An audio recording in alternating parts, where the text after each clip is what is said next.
Honor the Texas flag. I pledge allegiance to thee, Texas, one state, under God, one and indivisible. Thank you. Please be seated. Item 3 is the invocation. Dr. Mark Towns, welcome, sir. Mayor and council members, it's an honor to pray with you tonight. Would you join me? Gracious Heavenly Father, we come before you on this beautiful evening to give you thanks and praise. We give you thanks for this community that we live in, for the opportunity to be neighbors, to love one another as your word says for us to do. I pray that you would bless this meeting tonight, all those who serve and look after the residents of this community. We pray always, Father, for your wisdom, for your guidance, for your vision, for every blessing upon them as they serve us. Father, we thank you so much for this time of year as a reminder that we are changing of seasons and looking forward to the growing time. And we give you thanks tonight for the ways that we're growing and changing, and pray that you would give us understanding and give our leaders understanding, and even to this accident up the street as a reminder of the first responders in our community, that we appreciate their work and pray that you would continue to watch over them and theirs as they give their lives in protection and in service of each of us. We thank you for this night, and we pray in Christ's name. Amen. Thank you, Reverend. Item 1D is audience participation. Any item on the agenda, you're allowed to speak. Just see the city secretary. I've gotten notes for item 4A and 4B, which are both public hearings, so you don't need to turn in a notice for a public hearing. I will, at appropriate time, call for people to come to the lectern and speak. So that's great. Moving forward, item number 2A. 2A is action regarding minutes of February the 6th. 2B is action regarding contract for Independence Day event fireworks. Any questions, comments? If not, I'll entertain a motion. Mayor, make a motion, we approve the consent agenda as written. I second. Please cast your vote.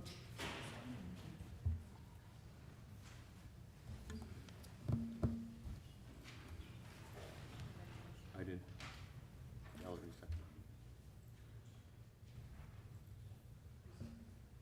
Valerie.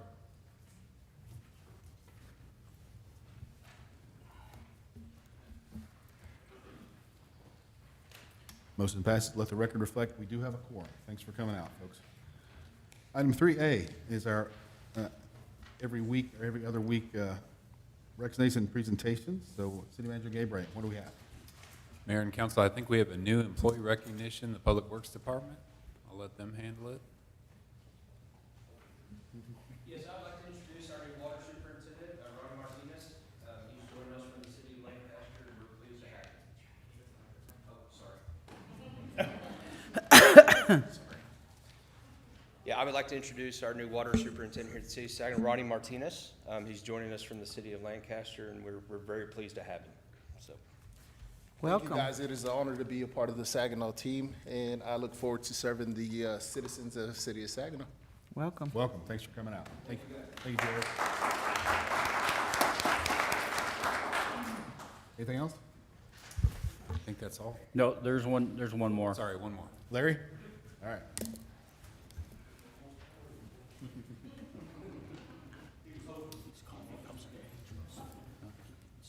So I'd like to introduce Mr. Bryce Apple. Bryce came here in 2018, started his career in Public Works in the Water Department. In 2022, I stole him from Public Works. And so just know he is one of our inspectors. And tonight's about his promotion. We're going to be promoting him to combination inspector. He has earned his Texas State Board of Plumbing Inspector's license. He is also now a Texas State Licensed Code Enforcement Officer. So I just want y'all to recognize him and join Thank him. you.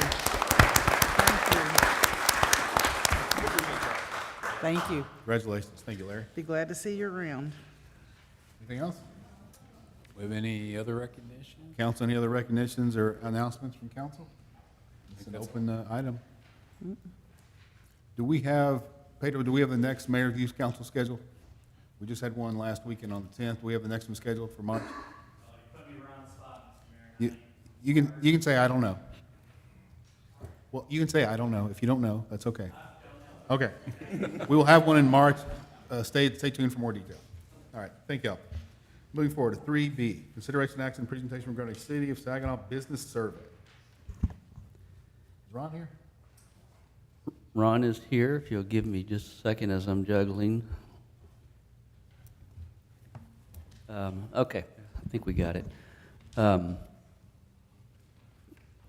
few months ago, council asked us to continue with the survey process. I think we did a citizen survey before and asked about doing a business survey. I've been working with Ron for the last several months on that, and he's here to talk to you a little bit about the process and talk to you about the questions that we have, the tentative questions we have on the agenda. So I'll turn it over to him.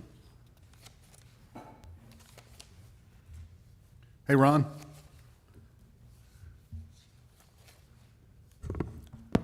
Ron, can you hear us? You're on.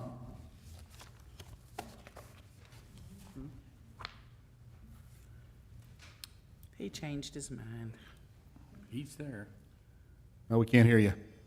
I can see you talking, but we can't hear you, Ron. Oh, there he is up there in the top. Is it okay on your end? Should we keep trying? Now we can hear you. Okay, perfect. Do you know, I didn't hear any of the introduction. I heard nothing. So I'm here to be prompted just a little bit.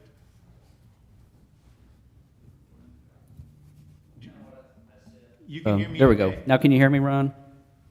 Yeah. Okay. What I said was that our council had asked us to go through the process again of another survey. This one would be pertaining to businesses, where we reach out to our businesses, ask them specific questions about how things are going, and get their opinion. And Ron and I have been working on that for a few months, and this is the result of where we are today. So I'm turning it over to Ron. Okay, thank you, thank you. Look, let me give a little bit of context, and I'll try to be quick. But we have had many cities ask us for a business survey. And so we developed one in consultation with several other city leaders across, I actually consulted with about 5 different city managers from different parts of the country to see what they would want in one. We also reviewed about a dozen business surveys that were done for cities. And in truth, I thought a lot of them meandered about and gave very little of value. But I do feel that we have landed in a good place with this one. You would be my first city. We're working right now with Richland Hills. So you two together as a pair are going at about the same time. And so we're working on the survey. Therefore, you have a little bit of input on how to make it better if we don't have it perfectly right this first time, but I think we're close. So I'll share my screen and walk through a little bit about what we're doing. I need to be able to share my screen, and it's been disabled.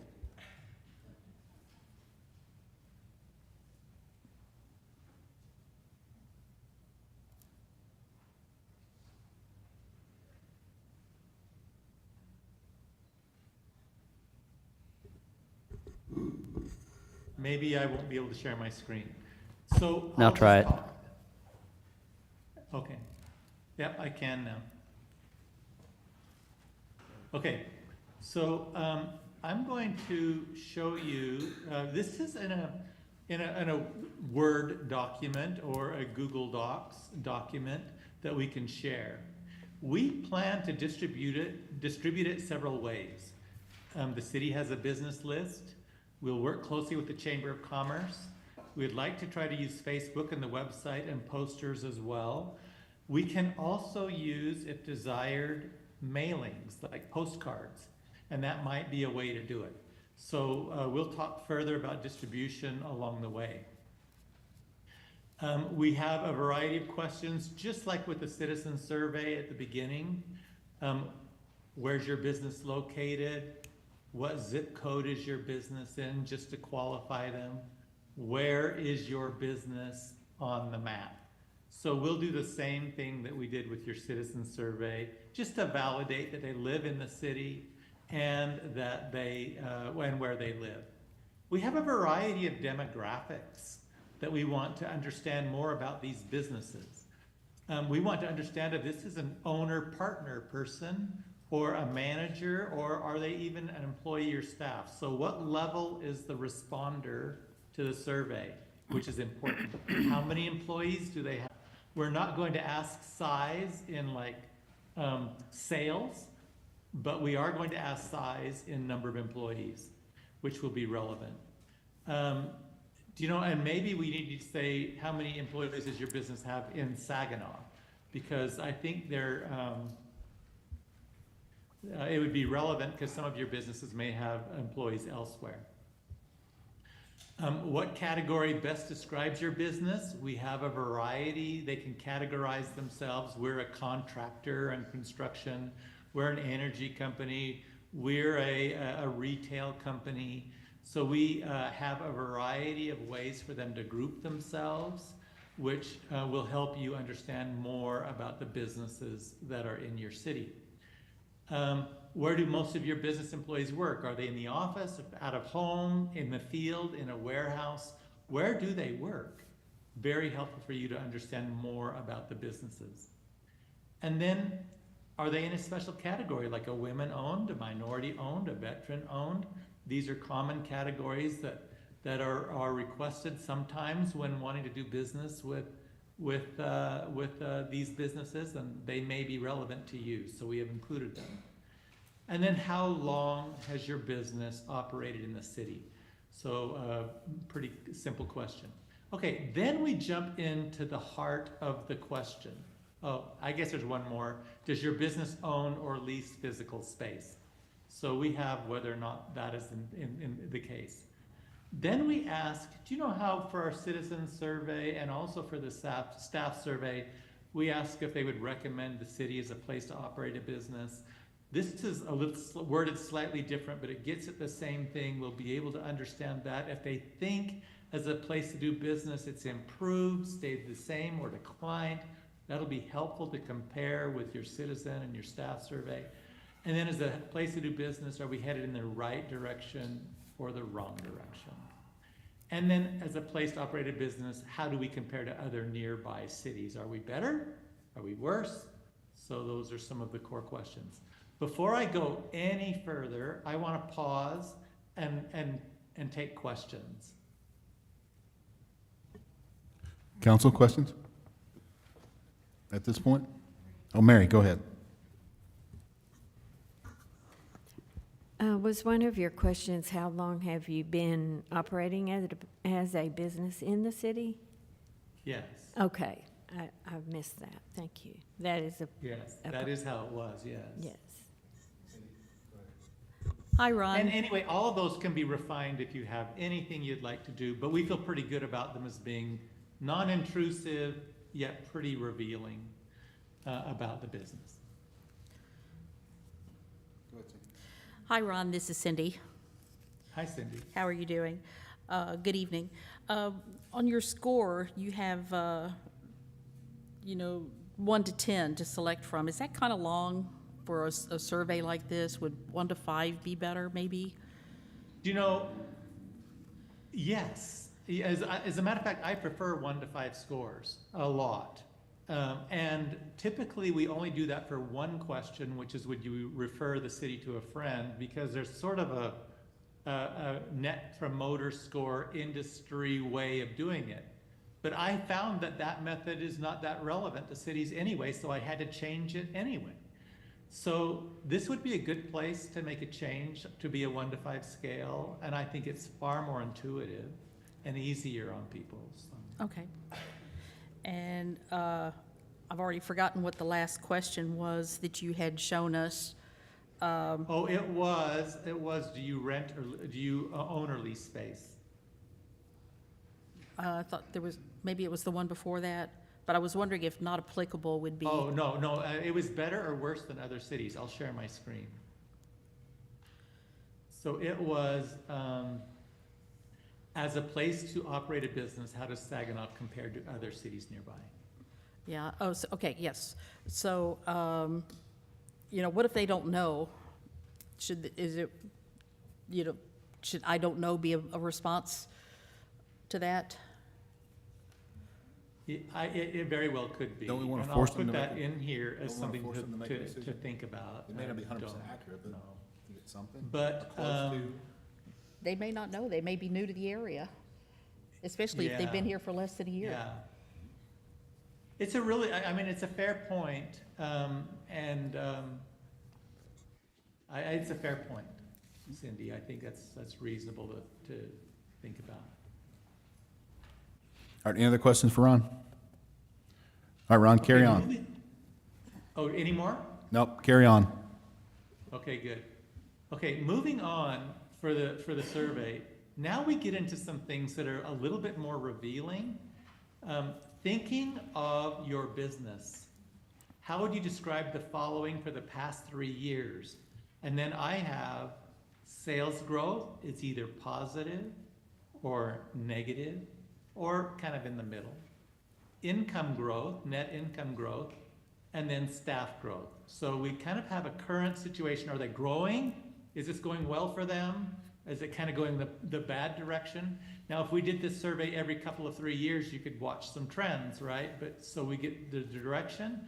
And then we have an estimation of the future. How would you describe your outlook for the coming 3 years for sales growth, net income growth, and staff growth? Do they think it'll be negative? Do they think it'll be positive? Where do they think the next 3 years is going to be? So this could help you get a feel for their feel of where the city is, how it's been, and how they're going.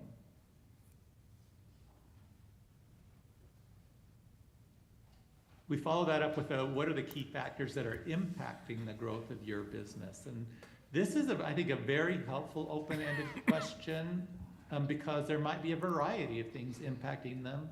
We try to get at them a little later on, but there may be some things without any prompting that would be helpful for you to understand about the things that are impacting growth.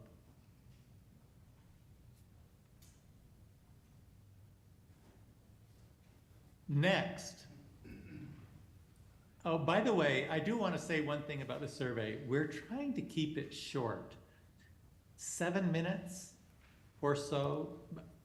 We feel that businesses will be much more difficult to get to participate in general than will others, and anything that would unnecessarily burden them might be quickly rejected, where a resident may be a little more tolerant, and so might a staff employee. But I think these business owners would be less tolerant of a long survey. So you'll see that it's short, and we want to try to pack things into a nice tight space, which I think we've done. The last 2 questions have to do with things that really impact you as city leaders. Improvement is the question. I'm going to say this. Improvement in these city vitality attributes could help attract qualified employees and desirable clientele. Which 2 attributes would you recommend that city leaders focus on now? So we have, now I have a list, and I think there's 14 in this list. We would like to have the list be about 10 to 12. So we might need to remove something here that's of less relevance. But these are things that are not directly impacting business, but that affect the environment that helps a business and that make it desirable for their employees to be in. And so that's the first thing that we have. We have things like image of the city, city safety and security, arts and cultural amenities, parks and open spaces. And again, everything in this list are things that we made up, thinking about it, and that we discussed with other leaders, thinking about it. And so this is not the final list. It's a starting list that we would use for your city. Hey, Ron, I'll pause here and see if this question seems to work for you. Ron, if you had to cut 3 or 4, where would you start? Okay, sorry, can you say that again? It was a little muffled for me. Sure. If you had to cut 2 or 3, where would you start? I would probably stop on things, I don't know where to cut, but maybe diverse local shopping and restaurants. We already have, you already have good feedback on restaurants from your employees. I'm not sure, but we could, maybe even city safety and security. You're a fairly safe city in my view. Image of the city might go, you know, it might stay or go. Maybe stay with things that are a little more hard and firm and really do direct, you know, people's decisions.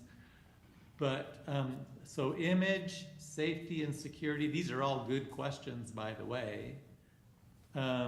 I don't even know if you have vibrant walking areas. I've been in Saginaw. It doesn't feel that it's a natural part of your city, the way it's laid out, but it could. We have some, we have be parks. Business area. Yeah, we have parks. We don't have public transportation. That's true. But I think it would be possible Did to you- delete 2 or 3 without too much effort if they don't really speak to the way things are in your city. Hey, Ron, did you hear Cindy's comment? You know, we do not have any public transportation. But we might want it. Well, yeah, should that stay or go for that very reason? Right, and I think anything that you really would rather not consider, we'd pull it out right now, right? And so, or if you're strongly considering it, then maybe you do leave that in. And it would also be prioritized, so you'd see most important to least important in a big hurry. Well, the availability of public parking near our business district, we don't really have a business district. I mean, they all have their own parking lot, so Right, yeah, I that don't know might where be that not would be. relevant in this case. I don't know where that would be. So I would be working with Keith to cut this down to the 12 maximum, 10 preferable that we would have on the list. All right, I think the council's given you 3 or 4 to chew on. Is that fair, Keith? Did you mark those? You got those 3 or 4 the council brought up? Okay. Okay, I'm gonna move on to the last question, the last meaningful question. And let me move this onto the next page so we can see it all. Okay, now this is one, it's a little more blue sky. It's a little more ideas of things you could do. They're not things you're doing. So review the following policy and strategy ideas that the city could use to support businesses. Which 2 do you think would be most beneficial for improving the business climate? And over here, we have our list, and I'm gonna make it just a teeny bit larger. I know this is small for you. And maybe this will help you out. So, support Chamber of Commerce. Make funding more available to assist businesses in finding state and federal funding opportunities. Make permitting and code compliance more intuitive and less complicated. Shop local campaigns for the city. Lower utility costs and/or property taxes. Now, by the way, these are just ideas, and none of these are some that we're proposing for your city. Improve communication between the city and business owners. Encourage reuse of vacant buildings. Reduce costs of consulting services like lawyers, accountants, etc. Workforce training programs. Mixed residential and small business zoning. And awards for businesses that benefit the community. Now, we made these up, and again, we worked with that would be relevant. I think a list of 6 or 7 items would be ideal. You could have up to 10.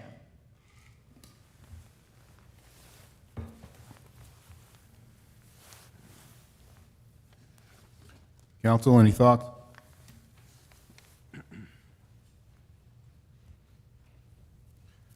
I mean, one of the ones that jumps out at me is, That mixed residential and small business zone too, that's up to the, isn't it? well, that's a little bit of the neighborhood mixed use that we're talking about tonight as well. It's a little bit of that.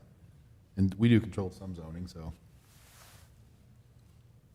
Yeah, but I But if mean, we do, businesses if I can't- remove that one for sure, you say, can't make no, any that doesn't decisions as a fit. business. No, but if they have that, would that help them? And the city doesn't control that, so that's how I read it. We really can't control the utility costs, Yeah. property taxes. The property taxes and. We can control property taxes, we can't control utility costs very much. Yeah. But we can't control the appraisal values. So that, we control part of it, you're right, we can't control the TAD, so we control, property taxes are us, utility costs are not really us. We're already doing making the permitting and code compliance more intuitive and less complicated. But yeah, I do, and I think that's a good question to have, I want to see what the businesses think. Ron, why do they get to select 3 out of this group and 2 out of the previous group? It was a mistake. This should say 2 right here.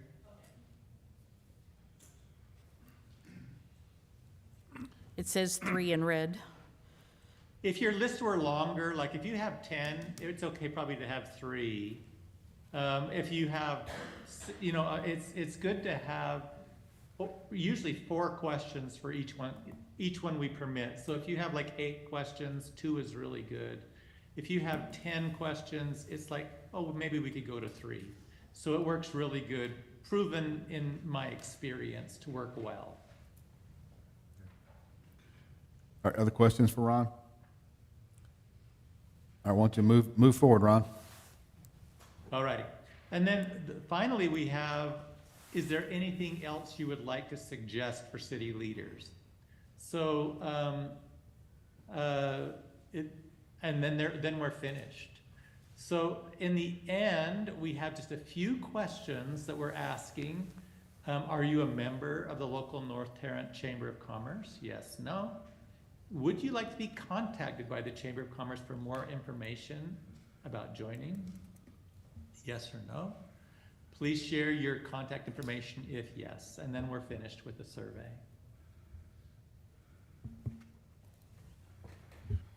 All right, council, other questions, comments? I don't have any questions pertaining to this, but I do have questions pertaining to the survey in general. We've had 2 surveys. We had a citizen survey, and out of it, I thought we got an excellent report with some good recommendations.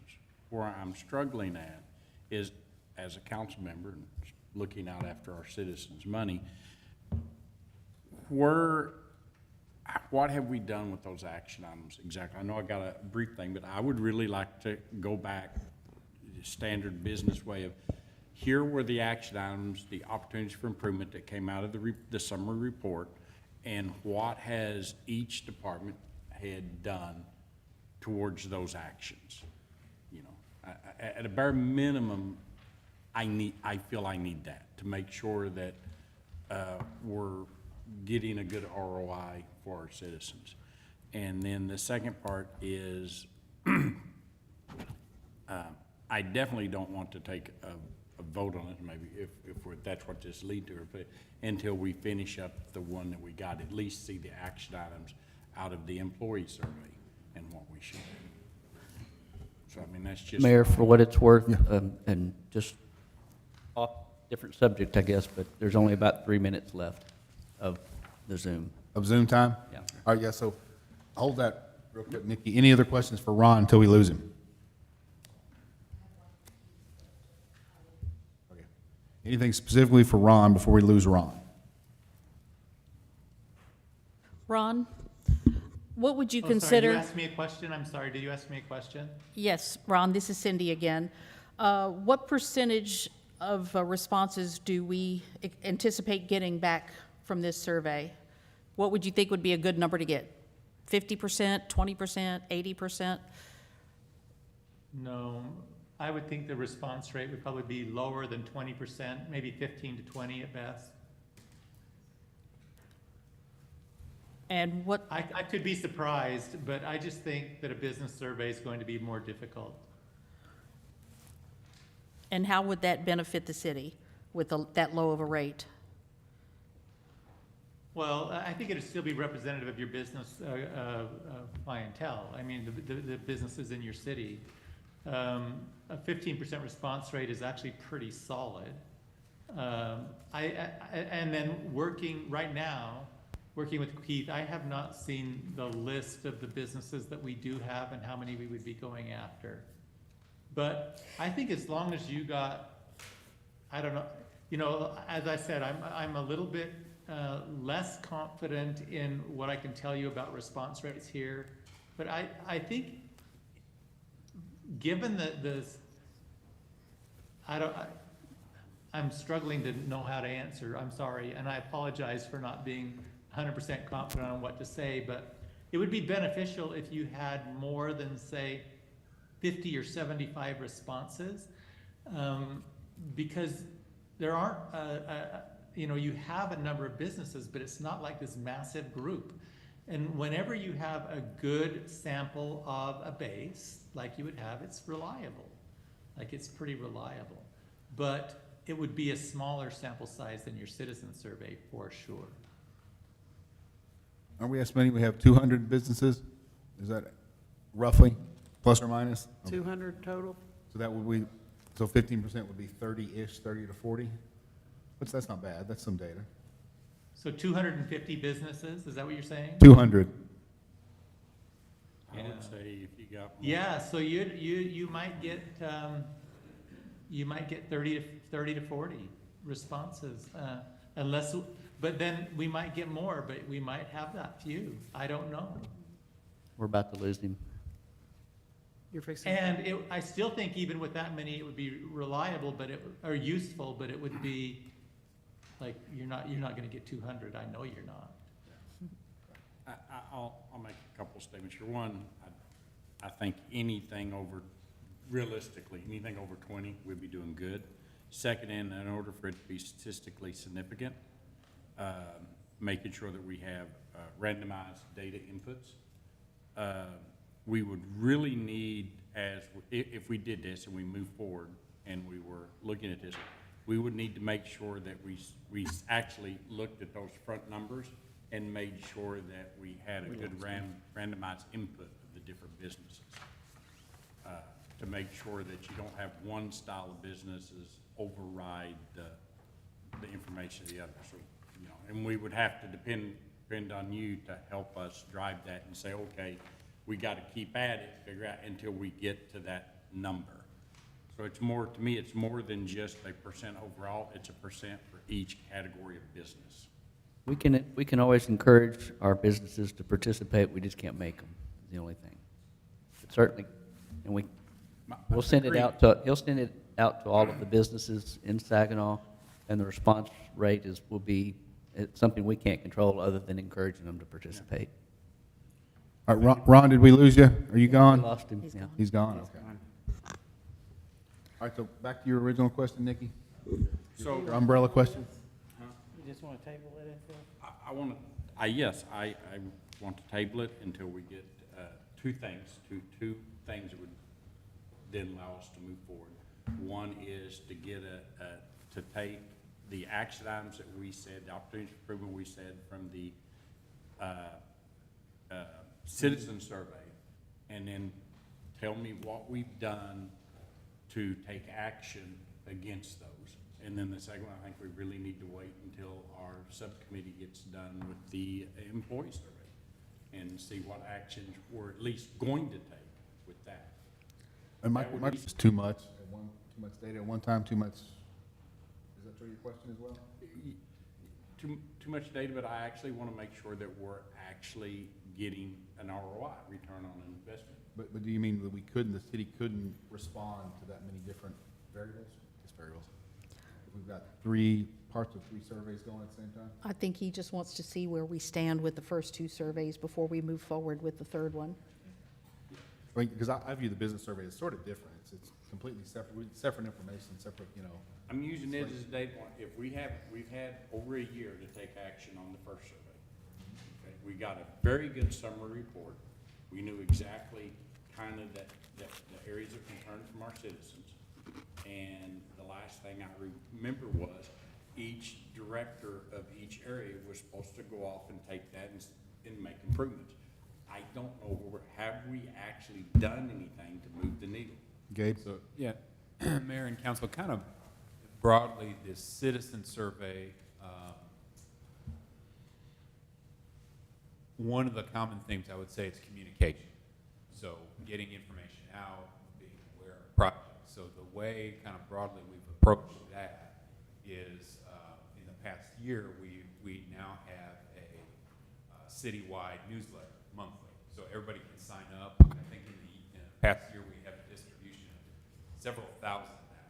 So if anybody's not in the audience not signed up, sign up and kind of be in the know.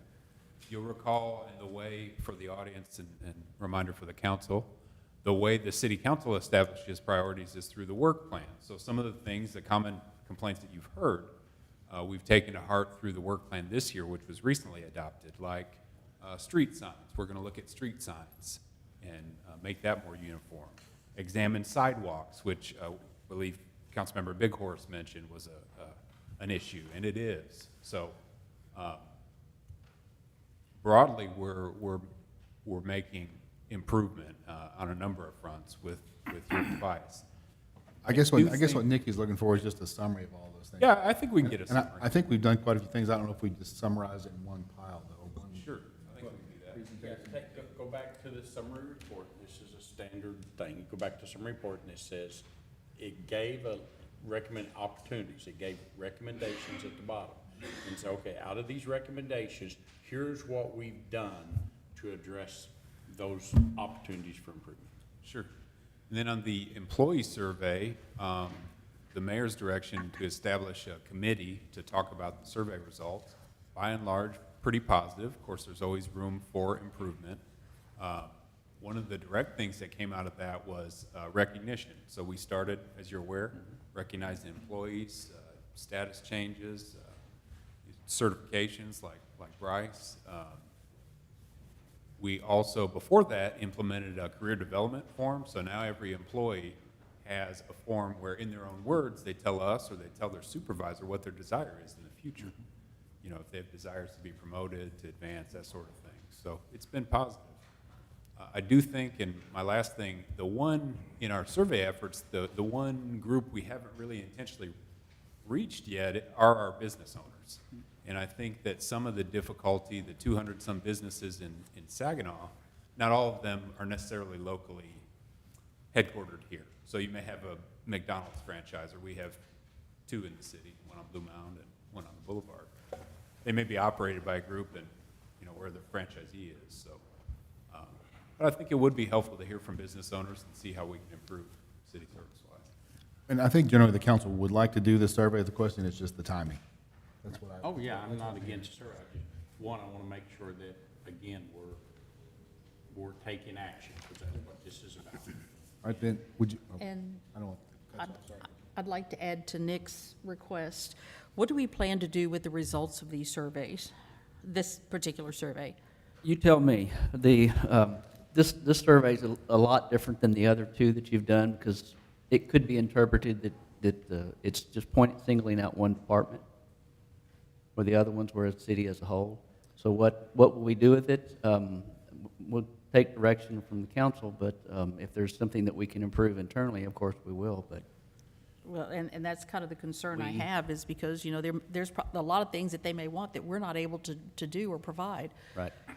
You know, so At least I'm we- trying to understand what value is this survey going to hold for the citizens, you know, spending their money and our staff time So to do this. I think we would have a better understanding of what, generally speaking, is important to business owners by asking. And to your point, there's a lot of things that we don't control or have involvement in, like Saginaw Boulevard that state maintained. That may be a helpful education piece with businesses that, hey, here's what we can help you with or improve, and here's things that we don't have direct control over. I mean, 2 things that come to mind for me are retention of existing businesses and recruitment of new businesses. How can this help us with that? And these businesses can point to things. They're in it. They know what's going on. I can give you one fact on that, is that during COVID, when businesses were literally dropping everywhere, we only lost 1 business, and it had absolutely nothing to do with COVID.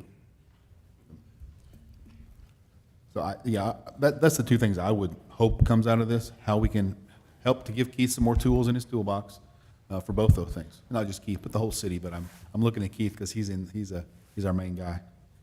That's my thought. So,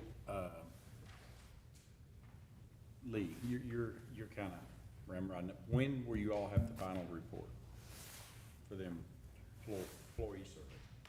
Recommendations back to us for action items. I know some that you've already got, you guys are already working on, but when will we see the final report with any other action items and things we're doing?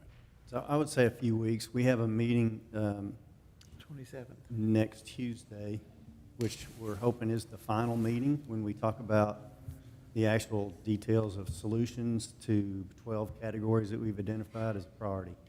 So I'll take that and write that up for you in a presentation.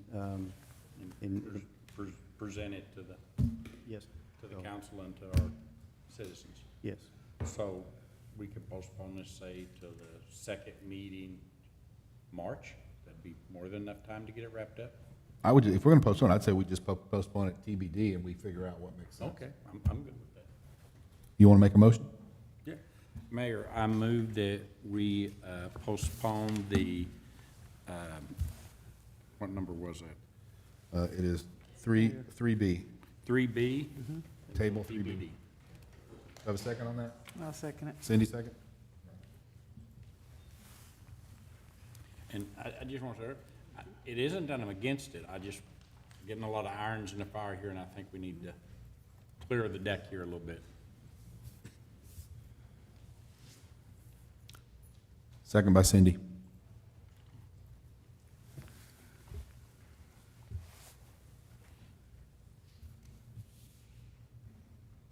Leave that faster internet on there. It's not up.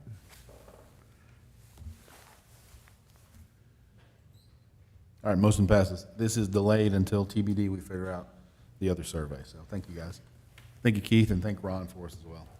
All right, moving on, item 3C, Public Works Accreditation Project Update. Jared Kersey, Assistant Public Works Director. Glad to hear you twice tonight, buddy. Mayor and council, thank you. It's a pleasure to speak in front of y'all tonight. My name is Jerry Kersey, Assistant Public Works Director. What I'm going to talk about tonight is our accreditation process. I'm just going to give a quick overview of, just update you on what it is, update why we feel it's good for the city, and just update where we are currently in the process. It is through APWA, which stands for American Public Works Association. And what this accreditation process offers for cities is it gives them a recognized set of national standards in writing. APWA helps ensure cities that meeting standards of safety, common practices, and efficiency in executing these standards. Just an example of the template that they give us to go by, just a quick deal just to understand a little bit better. So they have about 40 chapters that they give you, and each chapter has many sub-chapters. And the template that they give you is, for instance, a chapter of facility maintenance. A sub-chapter of that would be materials and equipment storage. So what you would do is come up with a procedure, a purpose of that procedure for materials and equipment storage. Once you establish that purpose of that standard, you'd move on to a process flow, which is basically internal processes that each of our employees would follow to make sure that they accomplish that procedure. And then finally, we come up with some form of supporting documentation to support that standard. An example of that would be when our water department does monthly samples. We go by TCUQ's guidelines and standards for testing. So we would take something off of TCUQ's website, put it as a supporting documentation on that. While we feel it's good for Saginaw and while we're doing it, we are still transitioning in Public Works currently from verbal standards to written standards. Just an example of that, I'm going to share Randy Newsom's story. I can't share all of them, but you know, one that he brought up of some of his mentors when he was growing up, they would call one guy out to a job site, says, "Where's this valve?" Well, it's 30 steps from this curb, and, you know, so it's trying to get away from one person having all the knowledge, in essence. You know, times of attrition where we may lose an employee to retirement or leaving for another job, we can have a manual in place of these standards. They're in writing. They're there forever, and it would help any employees and fill that gap of knowledge that may be not around anymore. And then it allows our employees to have a set of guidelines and standards to uphold our city's mission and core values in serving this community. So it really would serve a great purpose for us. Just to update where we currently are in the process, it has been a timely and slow process. There's no doubt about that. But we've always had somebody working on it. You know, this is the first time our staff has ever taken on something of this nature, so there's been a lot of learning processes through this. There's been some delays, controllable and uncontrollable. You know, COVID hit when we first started. That really delayed us. We've had staff shortages.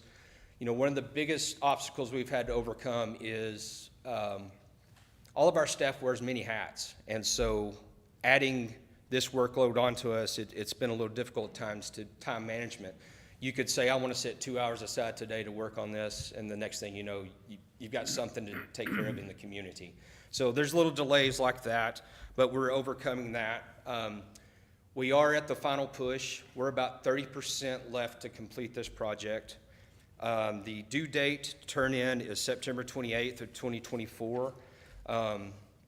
We've got about 200 of those subunits left to accomplish. We recently just had a meeting. We've got a game plan together, and we really feel that we're going to be able to knock this out before the due date. So I'll field any questions if anybody has any. I think you sort of undersold it. Tell us what this would mean for us to get this accreditation, because it's, not every city has this. Not at all. I mean, it's a pretty prestigious thing to have, because it's not easy. I mean, it's not an easy process at all. It requires a lot of hard work and time from these employees, and I think anybody that's been involved in it sees the value in it because of the hard work they've put into this. But it just sets you up to be able to, like I said, have some standards that are seen on the national stage, not local, national, and be accredited in that nature is, like I said, a very prestigious thing. And I've heard only, 20-some-odd cities in the state of Texas have that? Yes. Yes. That's just because it's so hard and lengthy? And Yes. are most of them larger cities? For the most part, yes. You know, a lot of the cities where we've tried to distribute it among staff, that they'll have designated employee. You know, we just don't have that resource available to us to be able to do that. So, but yes, it's mainly larger cities and all over the United States. Yep. Mary, go ahead. So do you feel that getting this accreditation would attract more highly qualified applicants to work here? Sure. I mean, I think this helps develop your flow of your job standards from daily, and that requires people that want to follow the rules and be a part of a good working, flowing system, an efficient system. I mean, that's the biggest thing is the efficiency that this can help create in your workforce, and I think that would attract other people. So. Yeah, I just have a statement. The accreditation behind it is the documentation you are doing. Yes. That's where it's going to benefit the city and the citizens, Yes. is that documentation. Yes. Because just like you said, you alluded to, somebody leaves unexpectedly, something like that.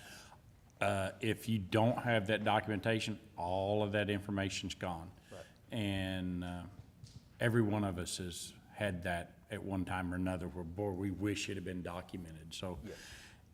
that is the power behind this. The accreditation is just saying we did it. Right. My only question to you is, what do you need from the council to make sure we get that done?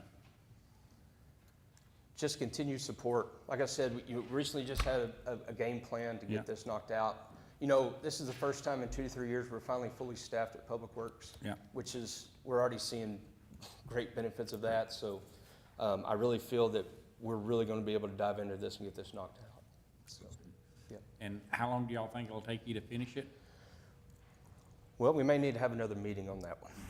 But I was we're just going asking. to meet the deadline. There's Yeah. no doubt about And that. the deadline is? September 28th, Okay, so 2024. September Yes. 29th, you'll come back and tell us. I'll be here the 29th, yes. I'm afraid on September 1st, you'll say, is that offer still open for you to help? Yes. Other questions for Jared? Thank you, sir. Great update. right, thank Keep you. up the good work. All right, item number 3D, presentation by Kimley Horn and Associates.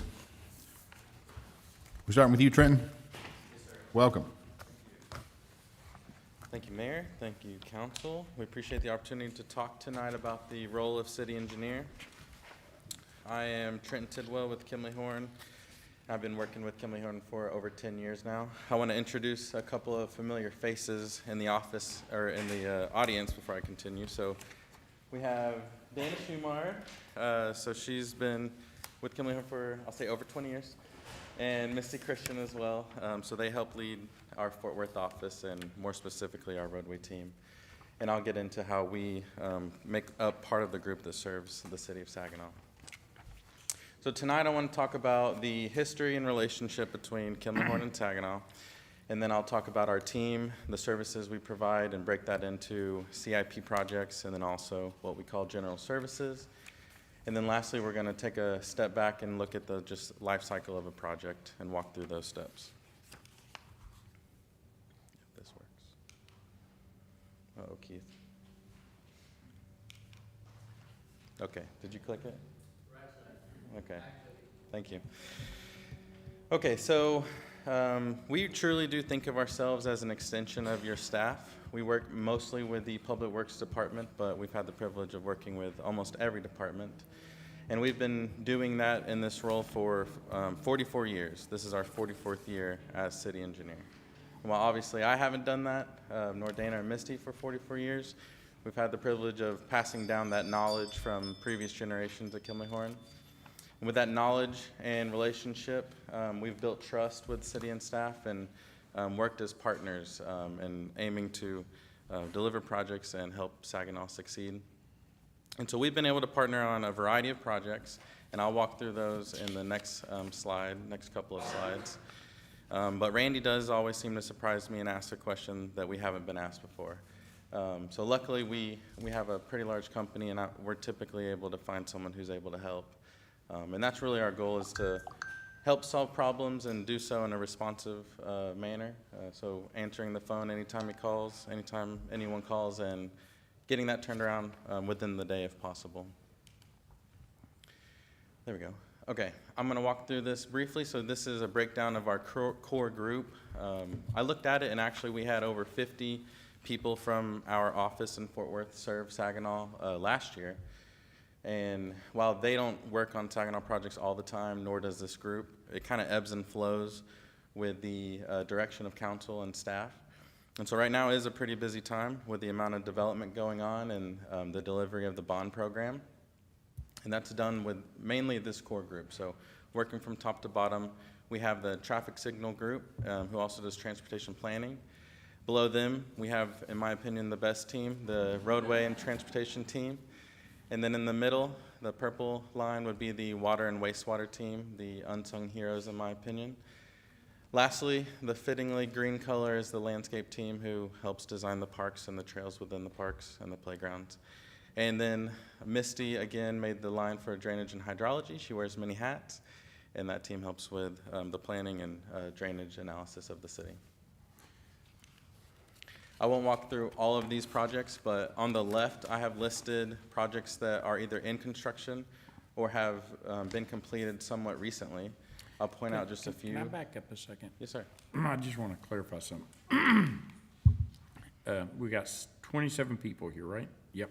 Yes, sir. So what I want to point out is that not all the resources on here have the same background. So it takes a very diverse skill set. So while we would kind of say brushstrokes, say we got 27, let's say, civil engineers. You really wouldn't want 27 civil engineers or 27 engineers. Well, like I say, I at one time was an engineer. We all like to think we can do everything. Right. There's a lot of things we don't do very good. And so this group is a very diverse group that brings unique skills for what Saginaw needs done. Indeed. It's not just 27 civil engineers.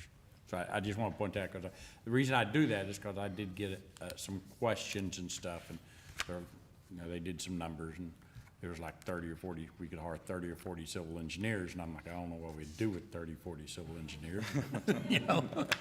It's, we need a diverse, because we need this diverse of like program managers and different things. Mm-hmm. Like you said, each one of these over to the left has a very unique skill set for that area. Yes. Sorry, just wanted to point that out. Yeah, thank you. And I mean, I'll even say this isn't all of our disciplines. These are the main ones in our Fort Worth office, but we often pull from other resources within DFW to help serve. Okay, so on the left are projects that are completed or in construction. Knowles phases 1 through 4, we've completed phases 1 and 4, and currently under construction are 2 and 3.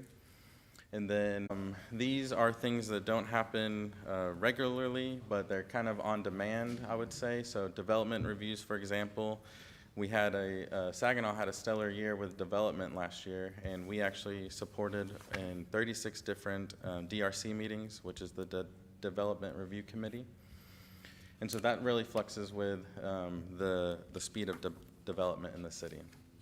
The capital improvement plan, the CIP, gets updated every year, but it's really a time to step back and make sure that that plan's aligned with the priorities of the city. So we usually forecast out the next 5 or 10 years, and then we take the data from bid openings and make sure that we have updated costs for those projects. And then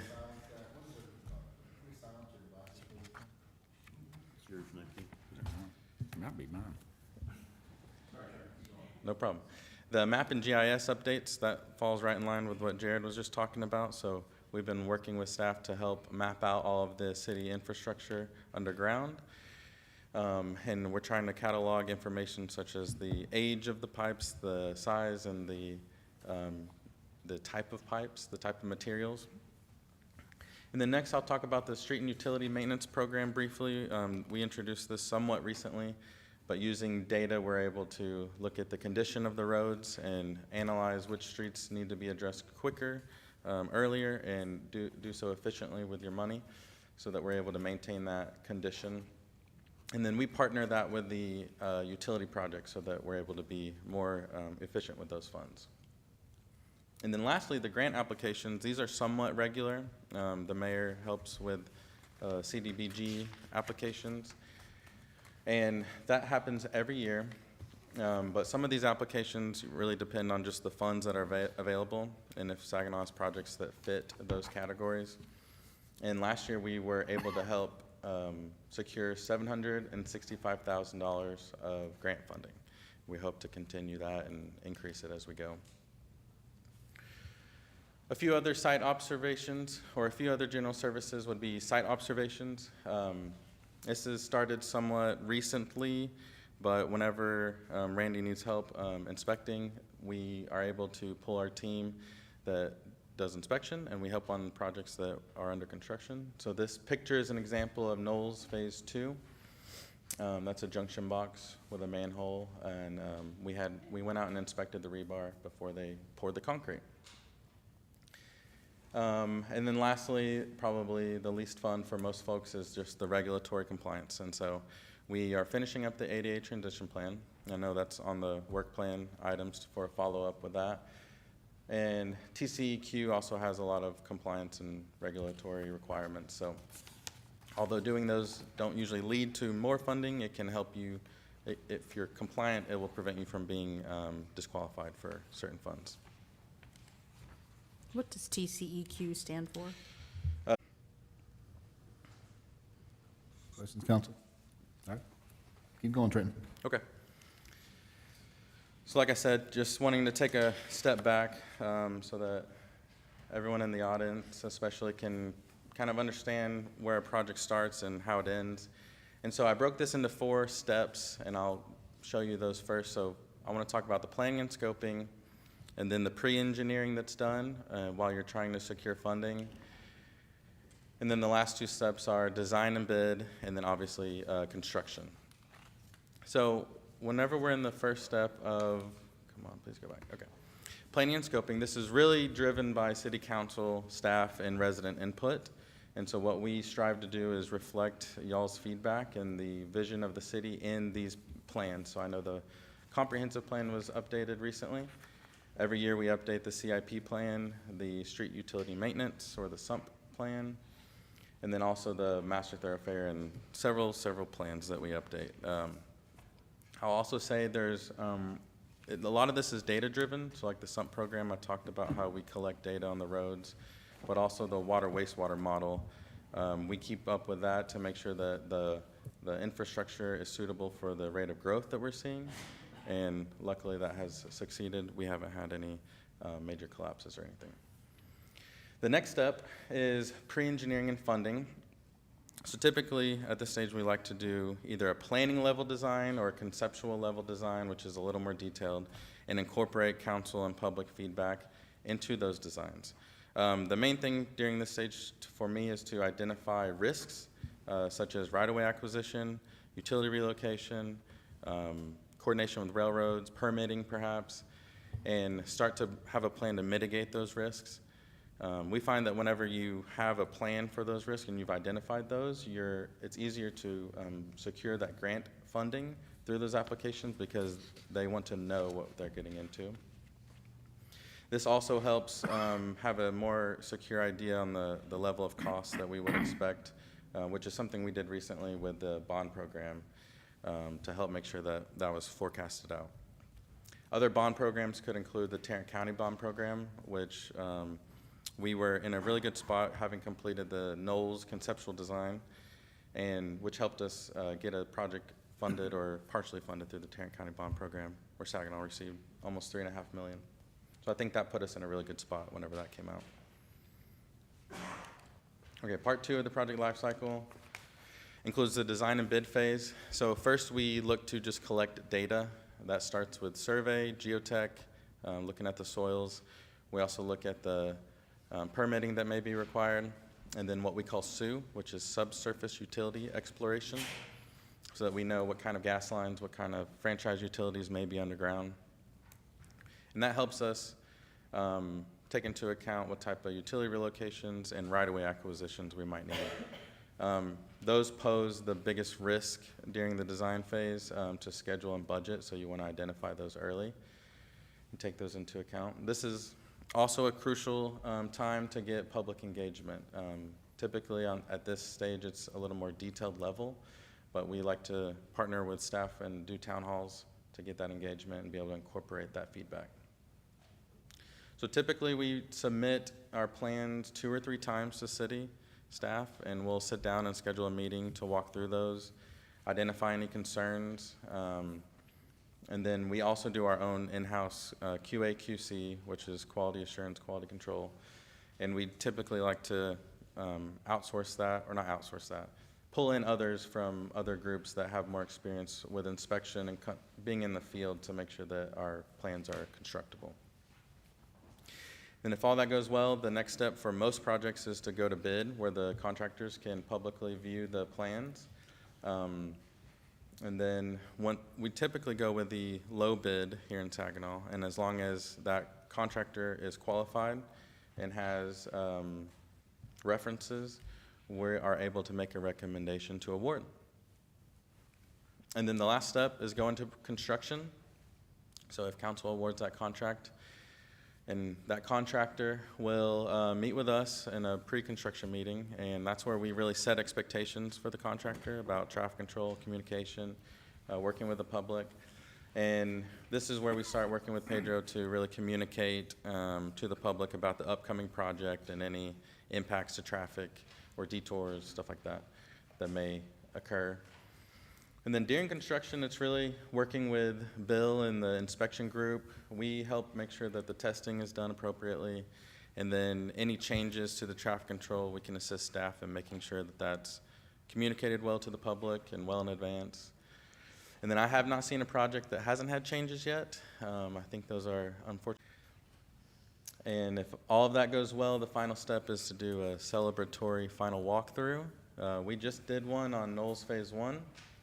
It's looking beautiful out there, so if you haven't been out there, you should go take a stroll. And that completes the project life cycle. So, thank you for your time. Questions? Thanks, sir. Thank you. Thanks, Trenton. All right, moving on. We're, One second. I didn't have a question for him, but I got a question in general. I guess, Gabe, it's more for you. I'm the one that asked for this. And the reason I did is I had some citizens reach out to me, and there's some general concerns. And I think they need to be addressed probably publicly. So it's nothing major, and really good report. It's nice, so tell you spent time on it. So the general concern, and I'll start top, is one, just, and it isn't anything we have or anything, it's just always a concern, is single source supplier. And Kimley Horn is a single source supplier. So how are you, since you're the one that manages it, what's our policies in place to ensure that the risk of having a single source supplier is not greater. In other words, our citizens aren't getting screwed. I don't know any other way to put it, so I'll just throw it out there. And so what policy do we have placed to make sure that I don't get in bed with Kimley Horn and they give me $5 tomorrow or something, or anyone else? How do we make sure that, one, that ain't happening? I ain't saying it is, but anytime you deal with single source supplier, that's how come you, in general, you're supposed to have more than one. So we may not have to answer that today, but I would like you to answer it as, here's why, specifically why Kimley Horn is a single source supplier, and here's our policies we have in place to make sure we keep distance. You know, keep that separation. So, what Trent maybe didn't mention, in reality, the city engineer functions as an employee of Randy Newsom, Public Works Department, in the day-to-day operation.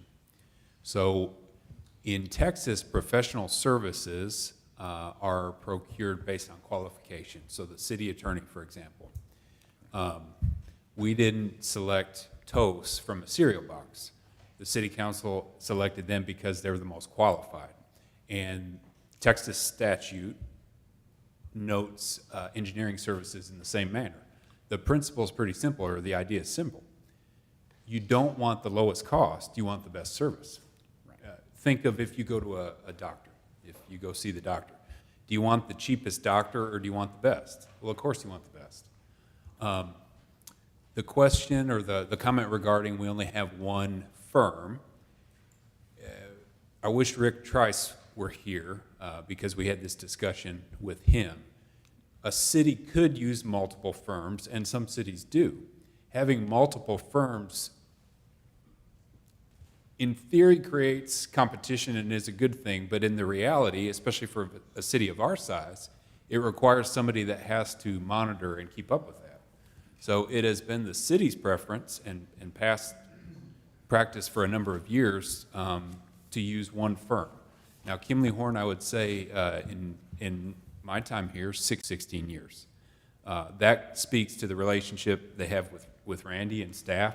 And, you know, after 40 years, the honeymoon's off, and you probably recognize that, yeah, you like each other, and you don't want to let people down. So, you know,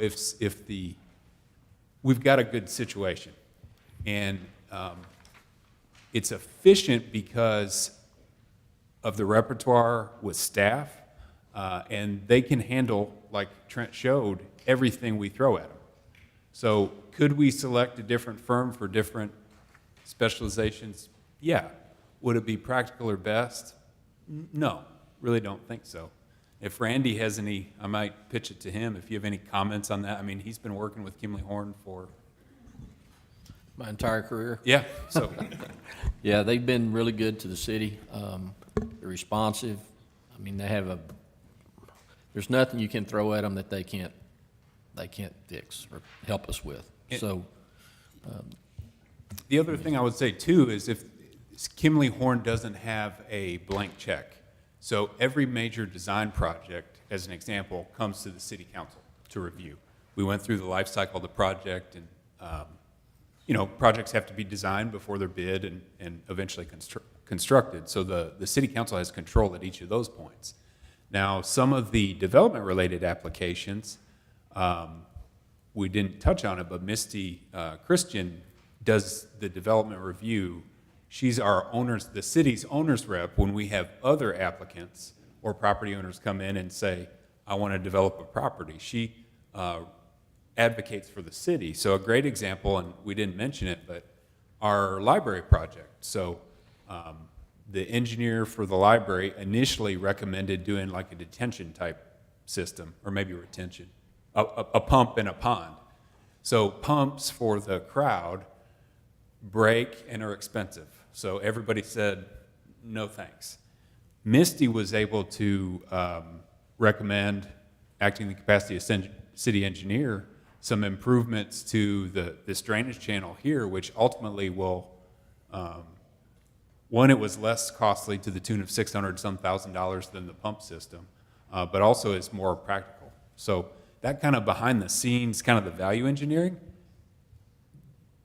the council or the average person doesn't see. But I'm very confident, as is Randy, Jared Kersey, that Kimley Horn is looking out for us. So Rick Trice, who was an engineer before, well, he's still an engineer, even though he's retired. I think of retired Rick, who's really fun. He's like laid back and wears shorts and everything. But, you know, he has said, I'm not an engineer, Randy's not an engineer, that the relationship is good and that the arrangement's good. Who's the top Kimley Horn person here today? Is it just you, or I thought I seen a couple more? Okay, so here's my question. Do we want Dana to come up and speak? Yeah, well, I was going to ask, so it would be very nice for me at the 10,000-foot view to know, to say, okay, here's your 3 top competitors out there that you're always fighting with to get business, and how does your services that you've applied, you've done, you know, high-level services you've done for the city of Saginaw, how does that compare to what these your competitors do? Is that something you can get us? So we can show that, you know, hey. Do you mean from a cost perspective, or what do you mean? Yeah, just from a cost perspective, you know, so general engineering, say services, bills out at, say, I don't know, $200 an hour. Well, what does our competitor bid? So that at least we can see that we're getting over the major services. The selection criteria may defer to the city attorney. We don't even get into that. It's not cost-based. It's based on qualifications. Right. As far as regionally, you know, Kimley Horn, probably in Fort Worth, competes with Freeston Nichols, which has started off as a wastewater engineering firm and has grown, but this is the A team. Yeah. Kimley Horn, No right. Problem with the A team. And So, and I know, like, if you go to the Texas Municipal League, which I've told the council, so I'll tell the audience, so think of an interesting convergence of personalities. So the Texas Municipal League hosts an annual conference every year, and you have elected officials from all over the state, and then you have salespeople from all over the state, and they're all talking. So it's spirited. We'll say that. But you know, you may have heard from an engineer from some firm and say, "Oh, I'll cut you a deal," or "I can compete with Kimley Horn." The honest reality is they can't. And you know, I think Randy would tell you, after 44 years, if we had issues, they would have shown themselves by now. So, yeah. To me, it's just for the citizens. It's nice to say, okay, say Kimley Horn's the best. Mm-hmm. Well, okay, they get paid a premium this much, but to compare it to the others, say, okay, yeah, this is what they're getting paid. Here's what the others for major services, and that way it puts an end to, one way or the other, of us telling the citizens, oh, trust us, we're doing this. This is hey, look, we're using them. Here's what they cost. Sure. If it's a little more, we can justify that. If it's even, it is. So to me, it's just, again, I'm a data guy. Throw the data out there. Nobody can lie from the data. All right, let me jump in with 2 things real quick. I've been on council a long time. One of the things I like about working with Kimley Horn is they have history. For example, one of our largest projects we've ever done is the bridge. That was discussed before I got on council, early 2000s. Kimley Horn was able to pull up data and reports from back then and say, this is what we talked about in 2000. This is why it came about. I can't remember. And number 2, I have spoken with other mayors. In Tarrant County about engineering firms. There's a couple of mayors that are engineers, and we've had some interesting discussions. Anecdotally from them, price point is about the same. Competitive, I won't say plus minus, but close. Nobody said, well, this firm charges too much, or this firm, there was not that. I've talked to other engineering firms. We've had discussions with them. I know folks that work at those. So we're pretty confident that, you know, we're getting a fair deal. We're not getting a cheap deal. Engineering services are not cheap, no matter who you go with. And we expect a lot. We really ask for a lot. And you saw Trenton's list. That's a huge list of things for a city of 25,000. And to manage those, we need help. We cannot do that all internally.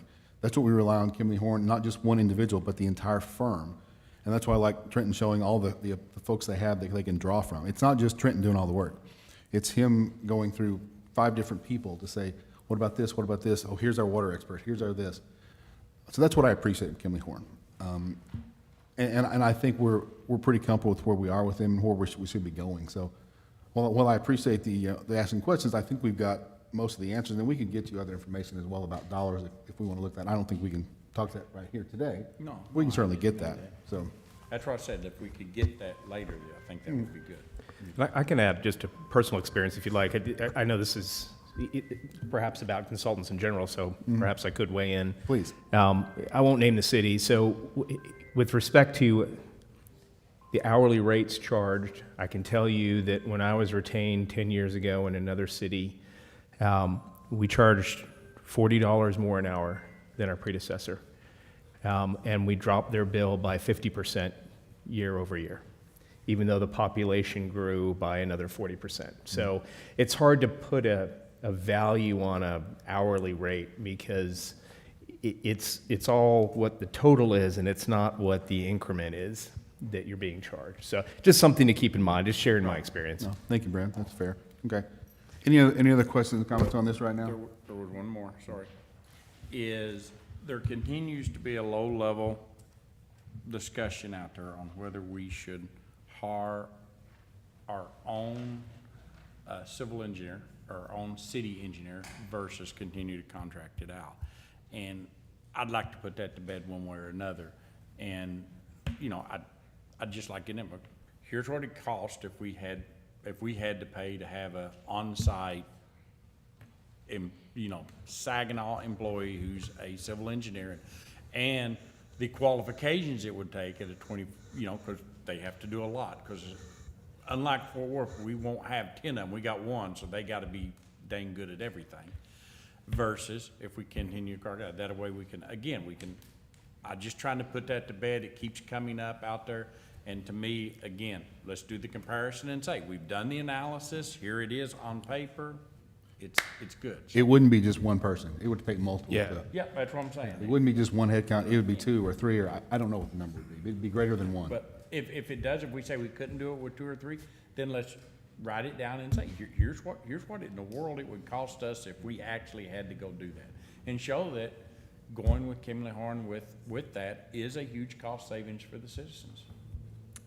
Yeah, I can tell you from personal experience, for instance, in Flower Mound, over 80,000 people, they have an engineering department, and Kimley Horn gets a lot of work. Yeah. Still. So they supplement. Absolutely. Okay, and that's a good point. And I don't want to come across that I'm up here, got Kimley Horn in my crosshairs. It's just, these are concerns that's raised, and me thinking it's like, okay, if I get the data and show it, then there's no bias there. So that's what I'm trying to do. Right. Thanks, sir. Any other questions, folks? That's it. We got more to get to. Okay, let's move forward to item number 4A. And so at 7:21, we're in a public hearing. Considering action regarding ordinance amending section 5.03, development fees and certificates. This is Susie. Hey, Susie. Welcome. Good evening, Mr. Mayor and Council. So this item, in September, the Texas legislature prohibited from municipalities from asking what the cost of construction was for inspection fees. And so currently our master fee schedule as well as our subdivision ordinance states that we will collect 4% of the inspection.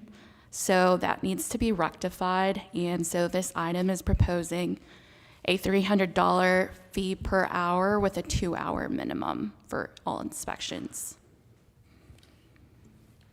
Does anyone have any questions? I've got a comment. Yes, sir. I spent some time with the last monthly review that we received, and I was blown away by how much time Bill Hurst has done with inspections, and I think this is going to be beneficial to the city than what we were doing previously. He's out there a lot, yes. So Paul, you think we were undercharging? Especially the two-plus year project that's been going on, we're getting clobbered. Okay. All right, good point. Does anyone else have any Other questions? questions? Cindy, go ahead. So how does this affect projects that are currently in work? So as of September, if we didn't invoice them, we could not collect 4%. So it's been active since September, but we haven't collected any inspection fees for any other projects. So any other projects that have been approved since after September would be collected with this new fee. So the projects that are taking up Bill's time, we're not going to be able to collect that $300 an hour fee? So he keeps a log of all his inspections, so he has that information already. So he would just calculate it and we would invoice for all those hours. Yeah. Every time he's on the job, he writes when he started, what he's doing, and when he finishes. So we have it good. So he'll be able to do the 2-hour minimum on each of those inspections? Yes, ma'am. Okay. But the previous projects are grandfathered, correct? The previous projects, they collect at the beginning of the project at the pre-construction meeting, so those projects we've already collected the 4% on. Yes. And what is the payment time once they receive an invoice? So for the new one, we're proposing doing it monthly. So we would invoice them at the end of the month, and then they would follow up with us at the beginning of the following month. It's a net 30 payment? It would be probably like 15 days. So that way that they're on top of it. And we're also putting it in the clause that during the pre-construction meeting, they can arrange a different arrangement at that time as well.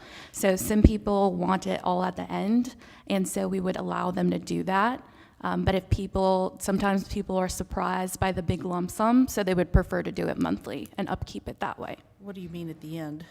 At the end, before they receive their final letter of acceptance. So we could look at 2 years' worth of inspection invoices that they could collect?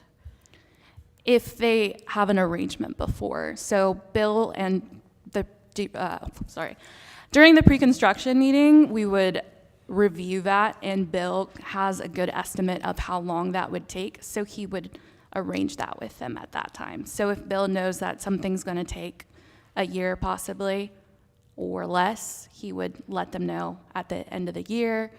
It's not anything set in stone. It would just be per project. Why would we want to go that long?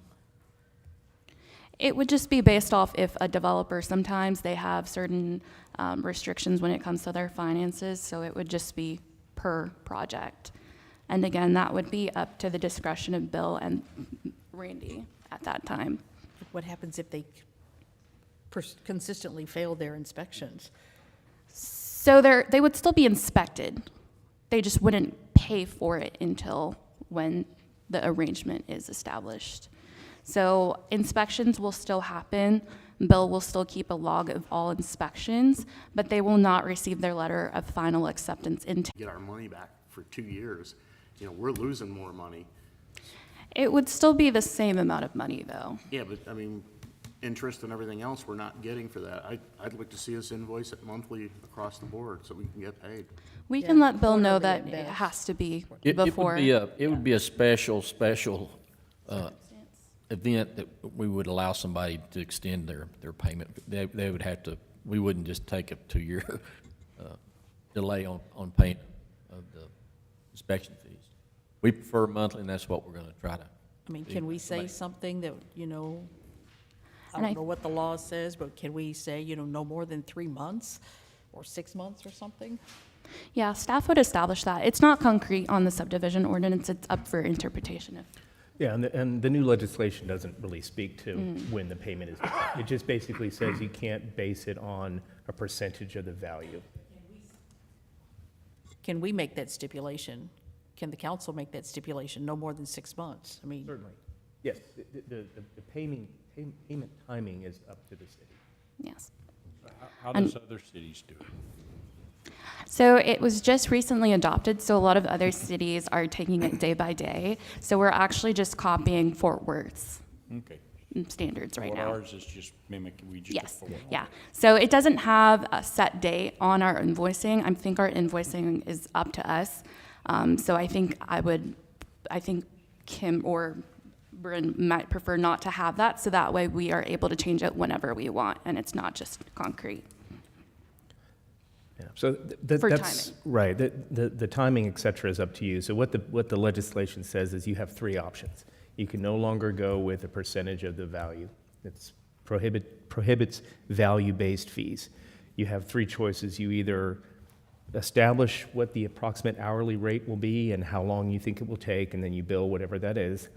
Number two, you bill what an independent third party would price the work at, which can be kind of tricky because you're basically asking, for instance, Kimley Horn to give you an estimate as to how long it would take to do the inspections if they were to do it, but then telling Kimley Horn, we just want the invoice, we don't want you to do the work.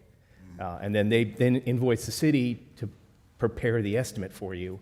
Or finally, which is probably going to be used by smaller cities, where you don't have any staff, you farm everything out to a third party, and whatever the third party charges, that's how much you assess as the fee. And those are your three options.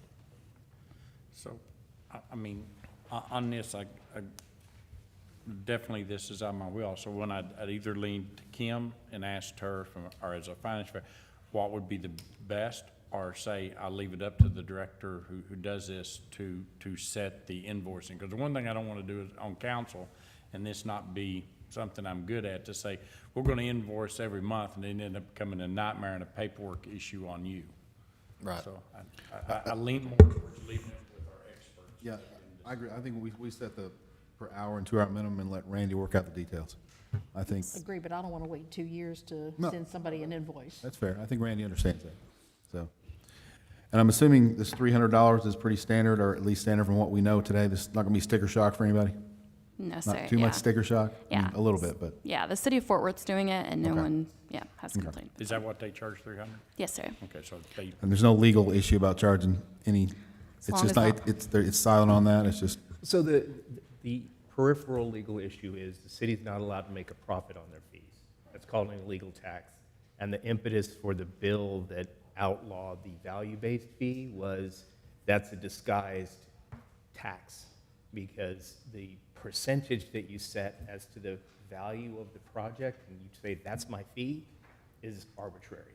That doesn't have any real representation as to how much time the city spent on things. So the legislature has said, you can only charge what you're actually incurring. It doesn't talk about what that number is, but as long as we can reasonably justify that this is how much cost, overhead, et cetera, that we're incurring, then it's defensible. okay, great, thank you, Brent. Other questions for Susie? And Kimley Horn, you said, creates these invoices for us? No, staff would be creating these invoices. Okay, and what do they charge us for that? Staff will be creating staff. the Okay, I'm invoices, yes. Yes, so we're doing it all in-house. We're not doing it third-party. And it's all going to be collected within the fiscal year, yes. And on these bigger construction sites and everything, it's usually more than one inspector, right? Well, we currently only have one inspector, but I know that may be under the works, but yes. well, if you had 2 inspectors and they went out, each inspector would charge whatever it was. It'd still be an hourly It would be the rate. same fee. So this is going to be a standard fee for both, but So if I send, okay, so the way I thought it was, if I sent 2 inspectors out, and one was, say, inspecting electrical and the other inspecting plumbers, that's $600 an hour for both of them. it's only for construction inspections, so for public improvements. We only currently have one inspector, and that would be Mr. Bill Hurst. But if I had 2 inspectors and I sent them out, and then that would be $300 an hour per inspector, right? $300 an hour with a 2-hour minimum, yes, sir, for one project. So Oh, per if, project. yeah, so So we if, would never want to send 2 inspectors out for the same project. Ordinarily, well, we wouldn't send 2 inspectors on a project. Right, okay, good. All right, other questions for Susie? Thank you, ma'am. yes, sir. All right, this is a public hearing, so the microphone is open if anyone from the audience wishes to speak or has any questions on this issue. 4A, the microphone is open. If not, then at 7:32, I take us out of a public hearing, and I'll entertain a motion. Mayor, I make a motion that we approve the action regarding the request for the fees, inspection fees. Do I have a second? Mary, second?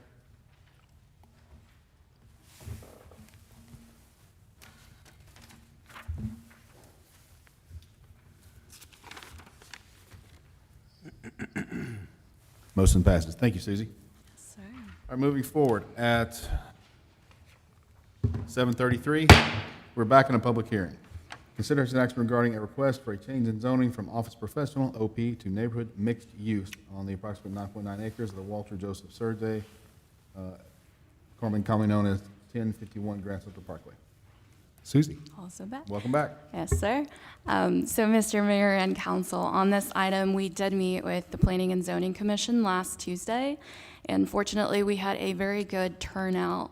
A lot of residents came to share their feedback, and there was a lot of negative feedback towards this zoning change. A lot of people were concerned that apartments would be allowed, and so we did discuss that with the residents in detail on what would the differences be in between the current zoning and the proposed zoning.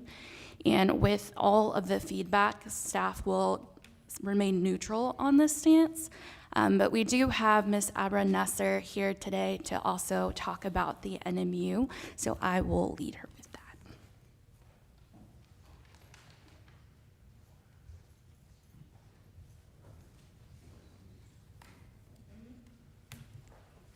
Good evening, Mayor and Council. Happy to be here tonight. It's the item we've all been waiting for. So it's neighborhood mixed use rezoning. I'm going to walk you through some of the background and just some technical specifics for you to consider this evening with your decision. My name is Abra Nasser, and I'm with LJA. So we adopted our comprehensive plan in March of 2022. Zoning was a key action that was established in the comprehensive plan. This is not the first rezoning that we have done. This is part of having a plan and implementing the actions that we put in it, in that the community crafted together and that we all approved. So neighborhood mixed use district standards were adopted in September of 2022 following the comp plan. We went forward and rezoned a batch of parcels to NMU in February of 2023. So the neighborhood mixed use rezoning it will establish standards for the particular property. It will encourage envisioned investment. We'll talk about a little bit more about that. And then also we're trying to make special places. So this is our future land use plan. In the comprehensive plan, you can see the pink areas there are the ones that were designated neighborhood mixed use. These were areas that were adjacent to existing residential neighborhoods. Some of these areas have been rezoned already, but some of them had existing zoning on them that would allow kind of why we established the standards together. So this one parcel is the last remaining property that we're going to bring forward for NMU at this time. Doesn't mean you can't rezone property to NMU in the future, or a property owner can't request it, but those would be taken on a case-by-case basis. So this is the last one for NMU before we move on to the next districts. And you can see the little number 1 on the east side. That's where the subject property is tonight. This thing is not clicking. So in the comprehensive plan, it said that neighborhood mixed use is supposed to be a mixture of land uses, including commercial uses such as coffee shops, bakeries, corner stores, and boutiques. The community wants restaurants and shopping. It's an overwhelming theme, resounding theme that we had in the comprehensive plan. So part of this is to encourage low intensity commercial uses and not necessarily any other use. The other uses are just kind of a means to an end. We want to make sure they're compatible with the areas. So like I said, the purpose is low intensity mixed use. The permitted uses, there's a list of them in the NMU district, but this would require a minimum of 70% of the development frontage along major corridors, so in this instance, Blue Mound Road, for a depth of at least 100 feet to consist of ground floor commercial uses, that means not residential, and not be directly associated with the development's residential leasing. So if there was any type of residential use, you can't count an amenity center or something like that. It has to be restaurant, retail, office, that type of thing. So NMU requires the majority of the street frontage, like I said, to have that commercial frontage requirement. It does allow for a residential component, and like Susie was saying, I know there are concerns about this, so let's talk through this particular site and the things that make the residential component specifically very restrictive. First of all, the residential components were added into NMU to make commercial uses more palatable. So what we see in the private sector is for lending and for development, they really want at least some residential in the back of a lot of these mixed-use areas to make the project feasible. So a lot of these parcels sit kind of, they'll get developed with really undesirable uses. You know, you'll have a strip center with just the standard stuff, and you won't get you won't get a sit-down restaurant that people want or something like that. So as we look at the restrictions for NMU, it has a maximum of 2 stories. Right now, the governing zoning district office professional has a maximum of 4 stories. So if a development came in on this property specifically, we would hear an outcry about the 4 stories that are allowed, and we wouldn't be able to do anything about it. So 2 stories is, again, reducing that intensity and protecting the existing residential neighborhood. The landscape buffers are required in this district more so than they are in office professionals. So for example, the side yard setbacks and the rear yard setbacks, where they're adjacent to existing residential, they'll be required to provide a landscape buffer with trees 1 per 30 linear feet, whereas they don't in office professional. So again, it's more of a buffer than the other district. Did you have a question? So if we don't change it, somebody could come in tomorrow and wouldn't need council's approval, they could build a 4-story building there. By right, yes, without a landscape buffer and Without with. in other words, how close can they get right up to those neighbors who lives there's fence? Oh, we got a quiz now, hold on. So we provided this packet to the property owner in question, and let's see, existing zoning, minimum side yard setback is 0. So directly adjacent. Yeah. So in the NMU district, it would be a minimum 25 feet with a planted landscape buffer, which is significant if you're, I had this issue in a previous house that I lived in. A development came in and they weren't required that landscape buffer, and it came literally right up to my fence. Would the power lines can be considered as part of the landscape buffer, or would the easement not be considered as part of the landscape buffer? You can double dip to an extent. The goal is you can double dip. So the goal is to get that planted strip, right? And if we can't get trees in there, that would be a special circumstance that we would have to figure out. But a lot of times you just plant it outside the easement. Okay. Yep. Appreciate it. And again, I'm not advocating either way, walking you through the technical specifics appreciate here. it. It's good. Yeah. It would have a maximum density of 8 dwelling units per acre, which is low density in the terms of residential. So again, even though it's 8 dwelling units per acre, you've got it now constrained by maximum 2 stories in height. You've got to provide parking. You've got to provide drive aisles.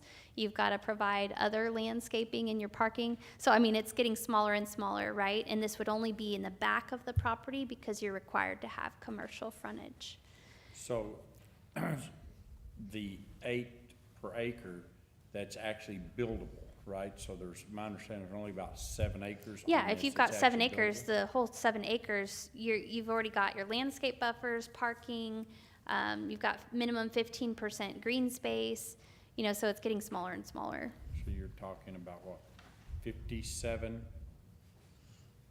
57 what? 57 residentials, max? There's no way 57 could fit. Okay, I was just Yeah. saying theoretically on this. you said Theoretically, 7 acres. yeah. And you could do 7 units or 8 units per acre. I think that's 57. But 15% green space knocks it out, and plus the other Yeah, I mean, when setback. we look at, I can't even tell you that's because if you were to run a rough calculation, which we have, you would automatically reduce the site by 50%. just with all the landscape buffers, parking, drive aisles, all of that stuff. And then you've got it capped at 2 stories, and then you've got a marketable square footage per unit. You're not gonna sell 150 square foot units. So, I mean, there's a lot to go into it. So in my professional calculation, you're not going to get more than 20 units here. Gotcha. Yeah, and so anything's possible, right? So we've got constraints, but we ran this like with our development team, just out of curiosity. I wanted to know. So you really want to see something, you could have a few townhomes back there. Even then, if you had multiple townhome buildings of 5 townhomes per building, we have also a minimum separation requirement that we put in of minimum 15 feet. So, like there's all these things that kind of constrain a potential residential use to something very, very small. Is that 15 feet rooftop to rooftop or? Drip line to drip line. So drip line, where the water would drip off. It's not the slab to slab? Right. Okay. Yep. Okay. Keep going. Yep.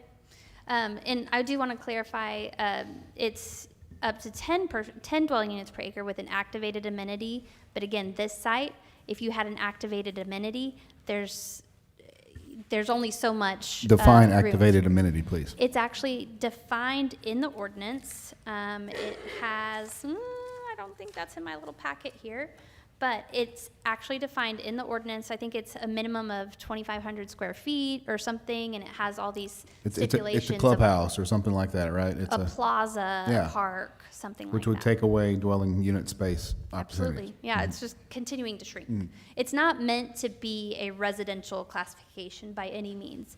It's meant to provide a lender some sense of certainty that, 5 or 6 people can actually walk to the restaurant, so it's just something that we see in the private sector a lot. If you don't allow these modern zoning districts, they're gonna come in and request it with a planned development every time. So, it's just, it's not a certainty, but it's what we see a lot. Okay. So here's our location. We're on the west side of Blue Mound Road and the east or the south side of Grand Central Parkway. It's got double frontage here. It is about 7.33 acres. You've got a electrical substation in the southwest corner. The current zoning is office professional. As Susie was saying, on last week, 3 members were present at the P&Z and they voted to recommend denial. Unanimously. It was kind of an interesting motion procedure. I like to kind of let you know if there is some interesting discussion. There was some interesting discussion. First, the motion was to table, and that did not pass. And then, there was a motion to deny, and that ended up passing unanimously. But there was kind of some uncertainty and just some hesitation in general as to what was going on. So hopefully we can answer any questions you have tonight that would make you feel one way or the other so that you get all your questions answered. And then the property owner, I did speak with them. It's a church. They do want to develop their new church there. That's why they purchased the property. Doesn't mean they will develop the church there, but that's their intent and that's their plan. And that's what they've been working towards. And so they're in favor of the rezoning. They're not in opposition at all. I answered a lot of technical questions. Obviously, they're going to be required that landscape buffer. There was a pause there, and well, how big is the landscape buffer? Because it is a restriction, right? That they don't currently have. And go ahead. So a church, just sort of thing, I don't know if it is they're in favor or they don't care, because a church can build in any zone. We have no control over Land that. use, yes, but the design of the site we do have control over. So yes, they can definitely, the RLUPA, Religious and Land Use Institutionalized Persons Act, allows the church to develop in most areas, but we can control the design standards. Yep. Okay, so. What happens with go the ahead. taxation on that parcel if we change the property tax? It would change the have- zoning, what does that do to the tax? Property It would tax? have no implications to tax classification. Tax classification would be based on use, not zoning. Yep. As long as it stays in the church, there'd be no taxes no matter what. The current use of the property is vacant or undeveloped, so But not if sure the what tax church laws. went ahead and built on the property, no matter which zone it is, Correct. church is Same. exempt from tax. Yes, That's absolutely. what I meant. Yes. So this is final consideration public hearing tonight on NMU for this parcel. We're here to answer any questions. And then I did want to run through a couple of things, though, before I let you go. We would have new districts coming forward. Again, this is comp plan implementation. We're not going to be discussing these tonight. This is not necessarily what this item is for, but it's part of the NMU context, right? This is what we're doing. This is city-initiated rezoning. So West McElroy Boulevard District is where we are now at City Hall. That's the purple area, the western purple. The other one we call eggplant, but that's another. It's hard to find enough colors. Main Street type feel, it's more for institution and government type uses.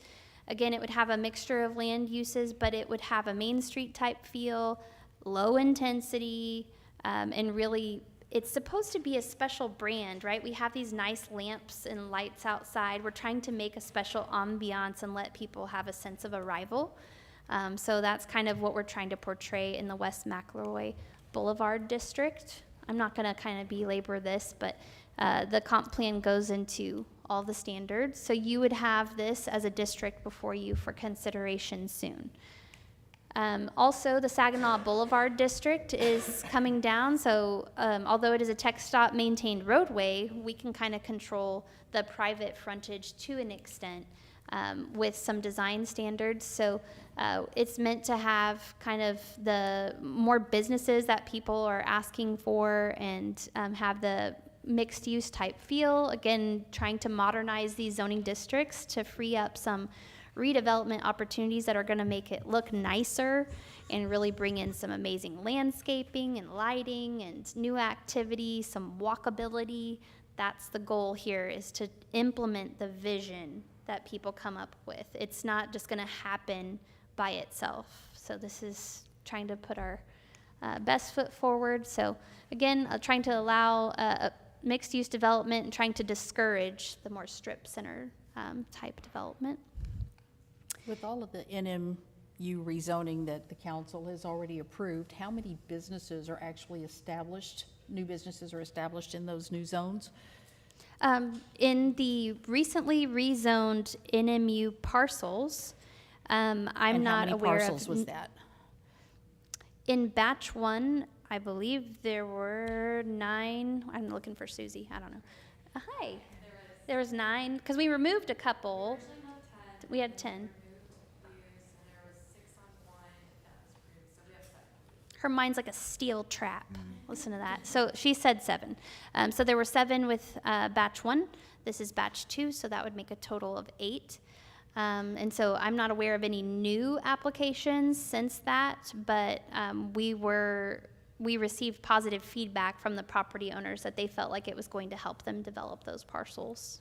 We've gotten new housing, new apartments, rental housing, but we've gotten no Not on new those businesses. properties, to my knowledge, not on those properties. That doesn't give me a lot of warm fuzzies.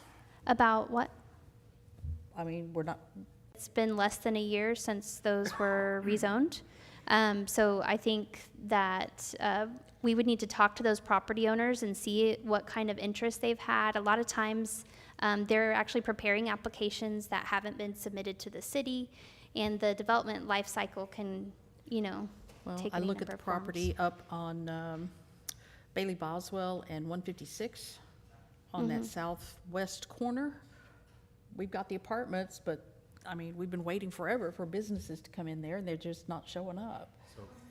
Yeah, And that's I keep not hearing it's because NMU. of the construction, but, Fort Worth Side's putting plenty Yeah. of businesses in, even with the construction going on. Yeah, and so that's part of what this effort is trying to modernize the zoning districts to free up development. I don't think that was an NMU parcel that we've rezoned. Did you? No, it definitely wasn't, and that, where the new apartments were, that's been zoned multifamily for 30-some years, so this council had nothing to do with that. the frontage parcels on Blue Mountain and Bailey Boswell, I believe, are zone community commercial. And this was a question Councilmember Lawson asked, when is it coming? Don't know. It's up to the property owner whenever. We would guess, I think Keith has had some conversations with their broker. We would guess once TxDOT is out of the way, which I hope is Again, I've Fort had- Worth is building like crazy over on the east side of the road. Property owners have rights, of course, and we can't, despite our best efforts and wishes, can't force them, other than Keith's talked with them and let them know that the priority of the city council is restaurants. I'm in contact with them every month, just see Well- where they are, what's the next steps, what are we doing? And you're right, Fort Worth is doing some work on their side, but like Gabe said, we can't force them. You need to build right now. We can't do that. I understand. But one of the ways we can encourage the kind of development that we want to see is through modernizing our zoning districts to meet the vision. So we make these changes so that we can get businesses that we say we want to. And then, so we approve it. And to be honest with you, we do it on behalf of the citizens because that's what they want. And so they kind of expect the other way back. So all we can do is compare with this past history. So we'll talk about these, I think they're FM3, ain't that what they're titled? They're high occupancy apartments, the ones we're talking about over there off of Bailey Boswell. All right, I fear we're veering off topic a little bit, and I Yeah, don't want the subject Brenda property. slap my hand on Yeah. this. We've got to stick to this topic. So Okay, well then again, if you I would look just at say the, zoning does not mean development. The protections that are recommended and that the city council approved, the NMU, are restrictive. They're more restrictive to the adjacent neighbors. Does that make sense? So, and why this parcel was proposed, we've already talked about this, the height limitations, the setbacks. Okay. So it may be a moot point. It sounds like the property owner may build a church, but if it was approved, they'd have to follow the height limitations, the setbacks, and other things. Yes, and Susie wanted to add that we actually have received a lot of interest on the NMU parcels, and it could be that the owners are consulting their different options and kind of cooking some stuff up with their development partners, but there has been a lot of interest in those pieces of property that we have rezoned to NMU. All right, any other questions for Abra? Just a comment on the whole thing. I watched the P&Z meeting last week. I'm kind of a champion for the neighborhood mixed use, but there's still that slight chance of apartments or rentals, and the citizens were very vocal against it. So, do we roll the dice? I think so. I think it's just a point if we keep it the way it is, they can still build their church. There won't be apartments. There's a slight risk somebody's going to build a 4-story office complex. I doubt it. So that's just my opinion on it. Do you don't have any pictures of neighborhood mixed use you could show? I know before you've had some really nice pictures of NMU. This thing is extra clicky tonight. Wait for it. Are they there? Oh, no. I didn't see any. Oh, okay. Well, I will tell you, it's going to be a lot like the West McElroy Boulevard district in terms of intensity, because West McElroy has, neighborhood adjacency too. So these pictures kind of represent the look and feel of what the NMU district would be. So, think low height, and we would love to have some, outdoor charming dining, and, just some storefronts, some sandwich shops. This is what people have asked for. So very much like this. All right, thank you, Abra. Appreciate it. Any other questions for Sue? Oh, Mary, please. Yes, I have several comments. I did also watch the planning and zoning meeting, so I heard all of the comments. And I think what happened was one individual decided that this request for neighborhood mixed use would absolutely result in an apartment building. One person even came up to the microphone and said, I am against this property being rezoned to multifamily. And that's not even what is being proposed. It's quite obvious that an apartment building will not be built there.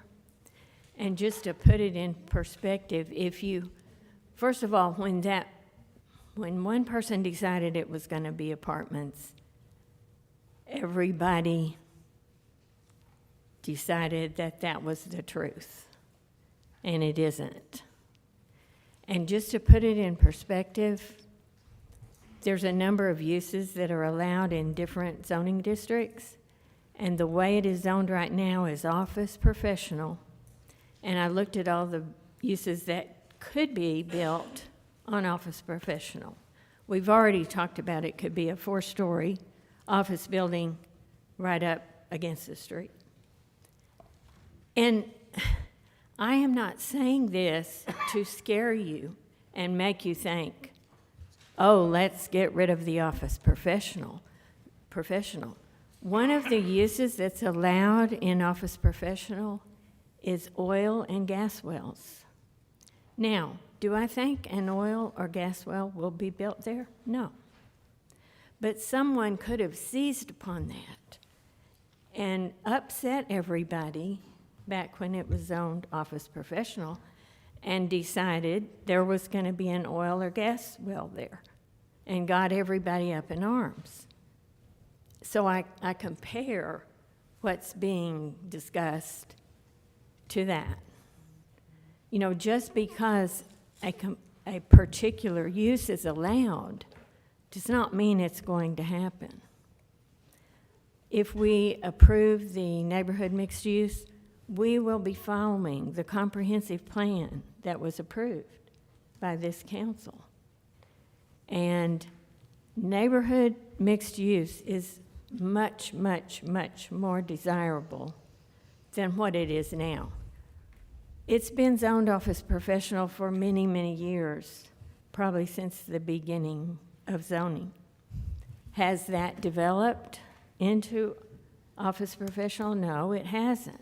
Why hasn't it? Because that's not the appropriate zoning for that piece of property. The neighborhood mixed use, there's a vacant property by my house, very close, and it's going to be neighborhood mixed use, and I am looking forward to that. You know, it gives you a beautiful piece of property that now is just an ugly vacant lot. People want more green space. Is an ugly vacant lot what you mean by green space? I don't think so. So these neighborhood mixed use developments are required to have green space included in those. That's how the city of Saginaw is going to get green space, through these neighborhood mixed use developments. That's also how Saginaw will be able to get these mom and pop unique shops that we want and these sit-down restaurants. So the neighborhood mixed use is also much more restrictive in the requirements, which only helps the neighborhoods. That helps the neighborhoods. And also I wanted to make sure the city council understands that since this was voted on to deny by planning and zoning, Bryn, could you let us know how many of us would have to vote to overturn that since it was denied by planning and zoning? Sure. So state law gives each city the option to adopt a supermajority requirement to override a recommendation for denial. Saginaw has done that some time ago, and it's essentially 75% of the full membership of council needs to vote in the affirmative in order to override that recommendation. Councilmember Edwards has resigned, but pursuant to the Texas Constitution, he holds over. And so his absence is already a no vote. A 75% majority of a 7-member body is 5 1/4 members. And so you have to round up. So what that means is it would take a unanimous yes decision from this council to override the recommendation. The only other option you have is to remand it back to P and Z with the hope that perhaps a full P and Z might want to revisit all of these items, perhaps have Abra or myself attend, if we think they misunderstood. And I wasn't there, so I'm not assuming anything or casting aspersions, but that's essentially the rules under which council's operating. Thank you, Brent. Did you present at P and Z? I did not. Okay, that's what I thought. Other questions for Abra or Susan? Yeah, Ms. I Nick? just got one question. I'm very familiar with this piece of property. I actually went to the church years ago that owns this property. So the reason this property hasn't developed is because that church has owned this property for 20-some years, since I moved to Saginaw. Okay? So that's the exact reason why they've always planned on building a church there, even 20-some years ago when I went to church there. And even though it's a small amount, whether you want to call them condos, things, but they will theoretically, if somebody want to, be able, and it is part of that thing, to build up to 20 apartments, 20 condos, 20 things. So that they can do it. So we can't say that they won't do it. They ain't gonna build high occupancy apartments. I think that's what we're grappling with. But they will be able to build some little, which would be nice, studios, condos, whatever you want to call them. Townhomes, something like that. 20 of them. And, here in a few minutes, we're gonna get to hear from our fine citizens, and we'll see if this swayed any of their opinions or not. And just one more point of technical clarification. When we're looking at land use compatibility, the most compatible land use with residential is residential. Just as a technical, Yeah. component. So when we're looking at residential as a land use, we want to make sure it's low intensity when we're looking at compatibility with a low intensity neighborhood. So happy to answer any questions if you get so inspired after the public hearing. Thank you, Abra. Thank you. Thank you for the update. All right, so I've got a list of folks here. You didn't have to fill out a form, but you did, so we'll just go off these, and I will call them out, and you can come up in order. So I've got Melissa Robbins.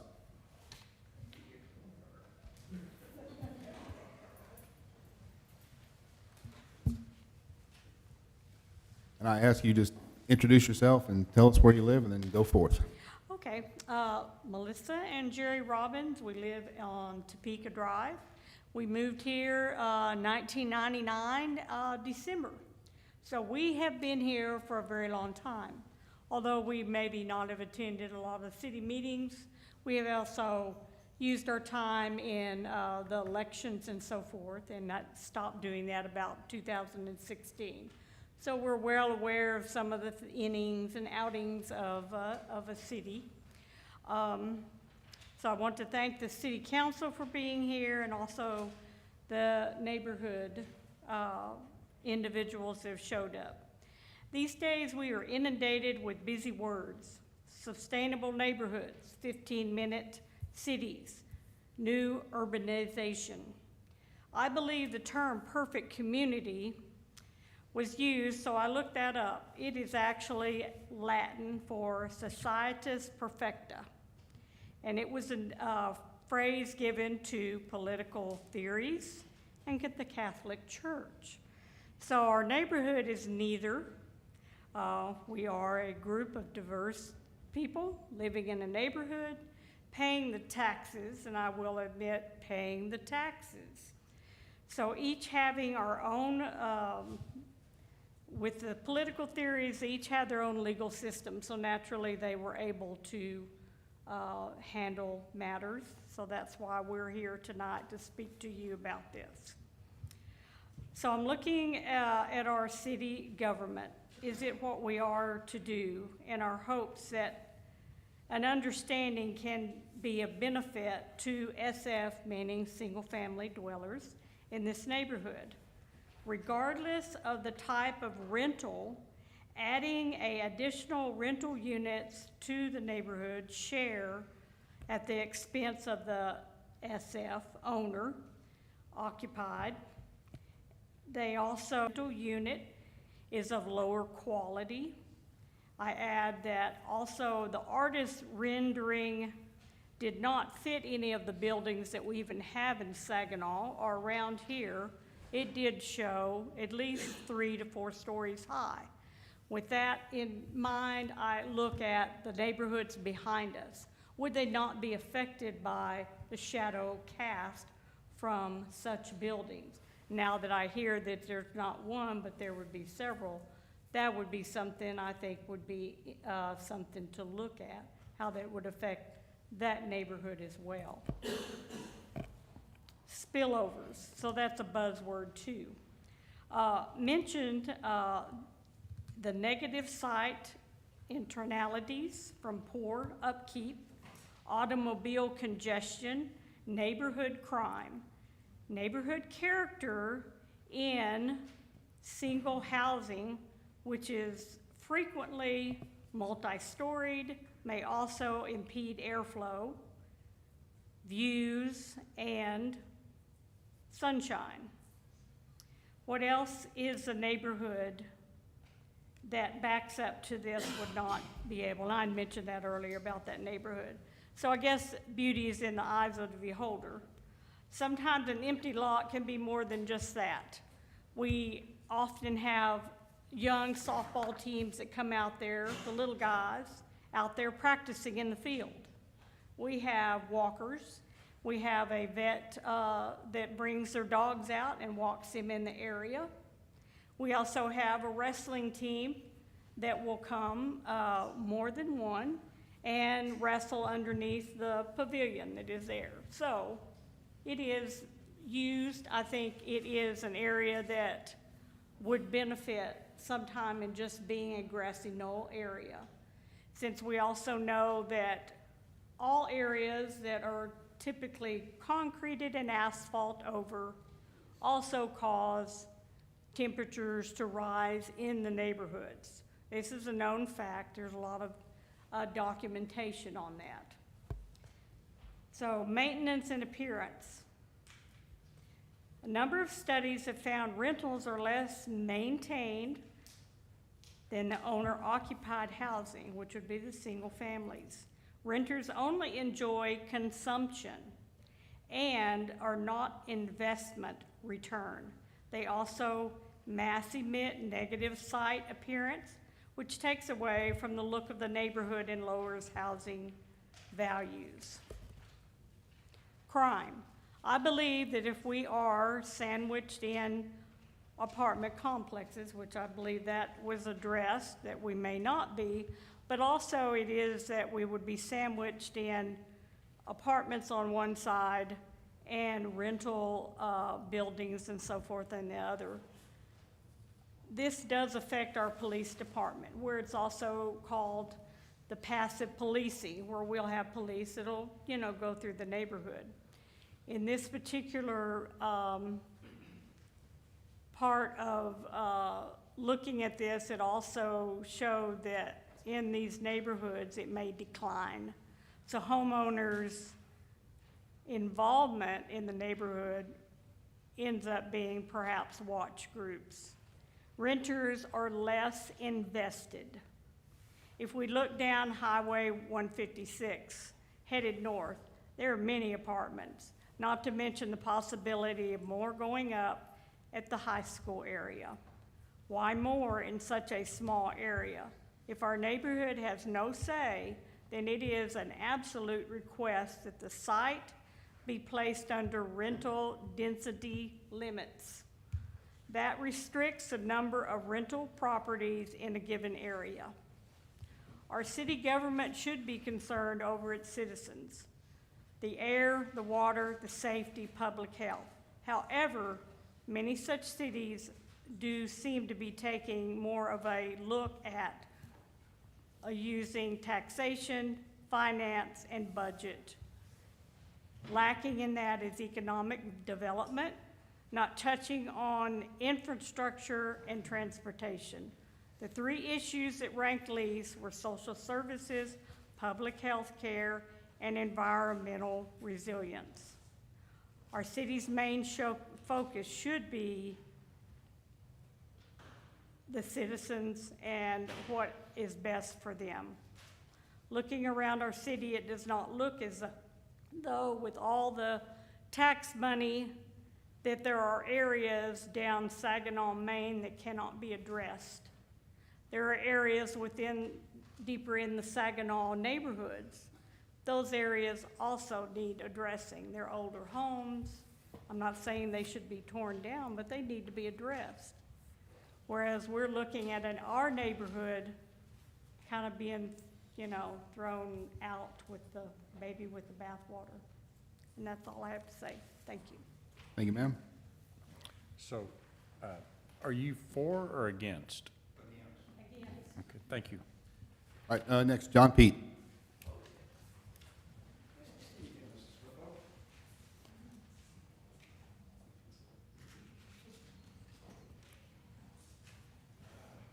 Good evening. I'm glad I guess I'm the second one.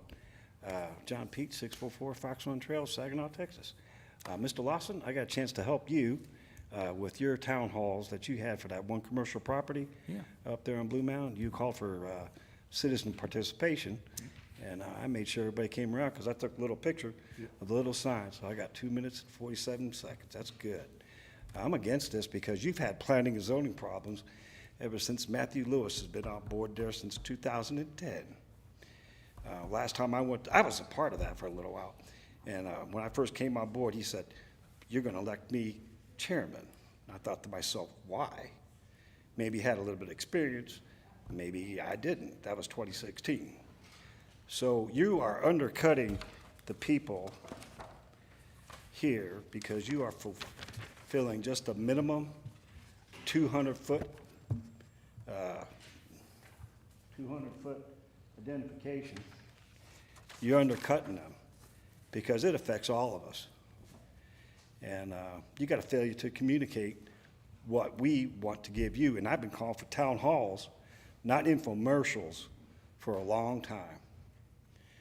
Ms. Copeland, you brought up to the point of these people know what this zoning was when they bought their houses, and they are comfortable with it. So if you want to change it up now, you're doing a disservice to the people behind you when they bought their property. You saved the one up there because you called it a landmark because it's on the entryway into Blue Mountain. And you kind of calmed those fears down. I don't think you can now. Because even referencing that, you pointed out that rental units, this adds to the population density and it overflows our city services. So you've had a planning and zoning problem since Matt Lewis, and actually really applaud the planning and zoning, the three people that were there that had the courage to say no. So stick with it. I'll give back 58, 6, 50. Thank you, sir. 56. Thank you. Next is William Hodges, I believe.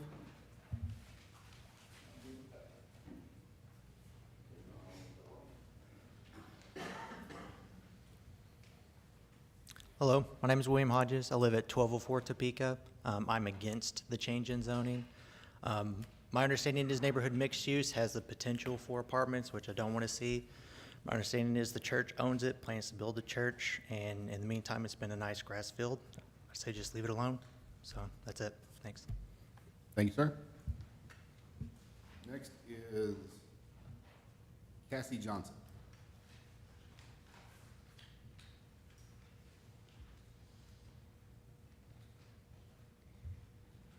Hello, my name is Cassie Johnson. Just to be clear, I oppose the rezoning. My husband and I have lived in the same house in our neighborhood for almost 15 years now. We've witnessed many changes over the years, and many have been great. There have been a few that have not. I believe that happens everywhere. Some of these unappreciated changes are things such as the deteriorating roadways and the increase of traffic flow just through our neighborhood. This is why we are here to oppose the rezoning of the property. Rezoning it allows the property for things such as apartments, the buildings, the lower income housing, all of which adds not only to our existing traffic problems, but also the possibility of increased criminal activity and lower home values for our area. So I'm here to ask that you please allow our neighborhood to remain as it is and do not rezone to mixed use. Also, the church currently owns the property and can build with the zoning they have. I don't see any reason to rezone it. Thank you. Thank you, ma'am. Next I have Kurt McCollis? Hicks? Sorry, I can't read your writing very well. Is that Kurt? Kurt Hicks? Oh, yeah, come on. That's all right. Good evening, Mayor and City Council. My name is Kurt Hicks. I live at 1109 Wabash Court and have lived there since purchasing the property in 2001 and moving in January of 2002. Raised my family there. My children attended High Country Elementary and Highland Middle School, and I was very happy that they were both graduates of a school in Saginaw, and both Rough Riders. Anyway, I've been very happy at the house and the neighborhood. I've felt committed there for many years. As a matter of fact, I was so committed that the company I work for, well, the reason I moved to Saginaw, was over in this area, and they ended up closing the facility, and I had to relocate somewhat for occupational purposes. But anyway, I'm so happy with Saginaw and the way that neighborhood is that I chose to commute for 6.25 years from Saginaw to Los Angeles, California, and work a 40-hour-a-week job for 6.25 years. I came home to Saginaw every week. So I'm all in on Saginaw, and I'm very comfortable with the way things are, the way they have been over there, and your vision and whatever for the zoning change, your vision is very nice. However, once that door is open, your vision, nobody knows what it's going to be. It's a crapshoot at that point. And the possibility of the apartments would definitely have an aesthetic degradation of the aesthetic value, as well as the potential of the negative aspects of everything in that area for the homeowners. And like I say, your vision is good. Everybody's potential thoughts of it, whatever, are very nice, but nobody knows what's going to happen there. The reason why the office professional has not happened, I'm not a professional in this area or whatever, but I assume the reason why there hasn't been any office professional interest there, guess what? The property hasn't been for sale. That's why there hasn't been any interest, or there hasn't been any professional stuff done. It's because the property hasn't been for sale. Once the zoning is changed, who knows, the church may choose to put pieces or all of it up for sale, and then it's open.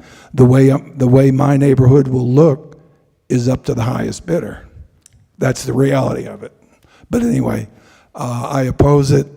It's too much of a blank slate of things to happen. And I've been told I look at things negatively, life in general. Maybe I do. But when it comes to things like this, I prefer to keep things on the safe side, unless there's a real focused, not just a vision, but a focused plan. I'm opposed to it, and I appreciate it. Thank you. Thank you, sir. Shane Greenlaw, I believe. Is that correct?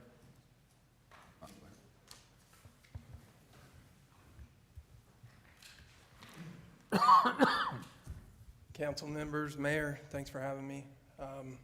My name is Shane Greenlee. I'm here with my wife, Christine, back in the doorway. We've lived here in Saginaw for 22 years.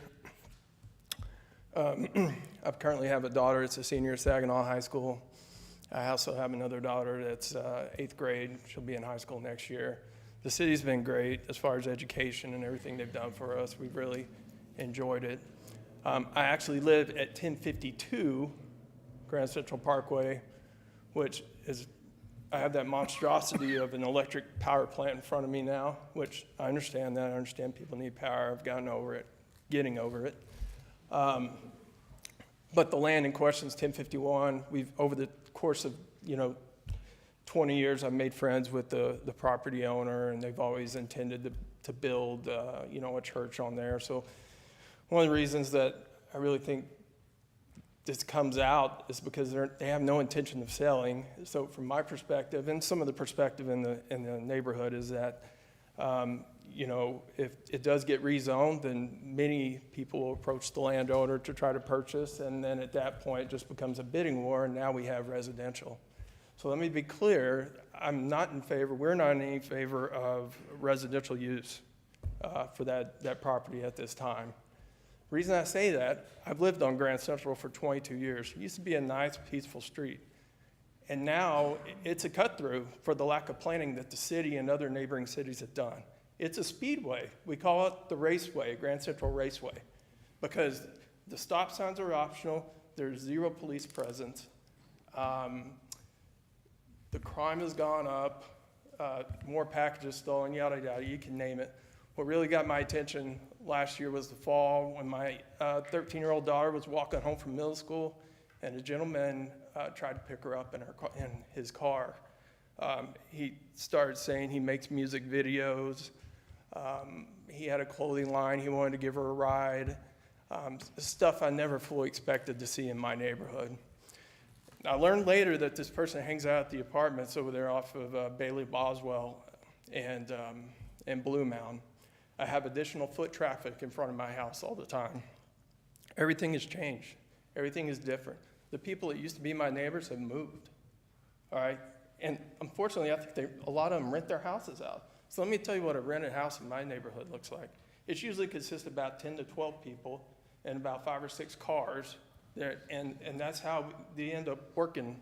And so everybody contributes, and that's basically where they all live. So the streets, the congestion, the crime, all that has changed. I'm asking that you not bring in any more residential. It seems like we always put the cart before the horse, and we never plan for the policing and everything that comes along with these things. And growing a neighborhood, I think there needs to be more planning. The police need to be up to speed. We got to figure out the traffic, which I can tell you why there's not business on Blue Mountain Road. Because it takes me 15 minutes to get to 820, and I'm staring at lanes next to me that have been open and done for a year, and there's still barriers over here.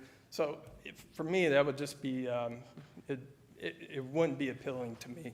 But all that being said, we thank you for everything that you do. We're just opposed to this, and especially if it's not even for sale. It feels like we're here for a moot point.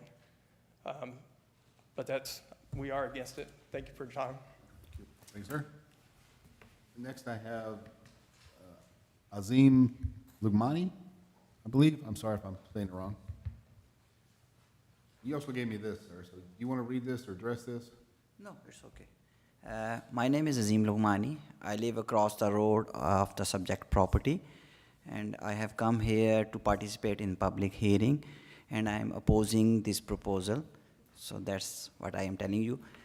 I wanted to read this, but when I saw a lot of residents speak a lot more than this, so I'm thankful to all of you. Thank you, sir.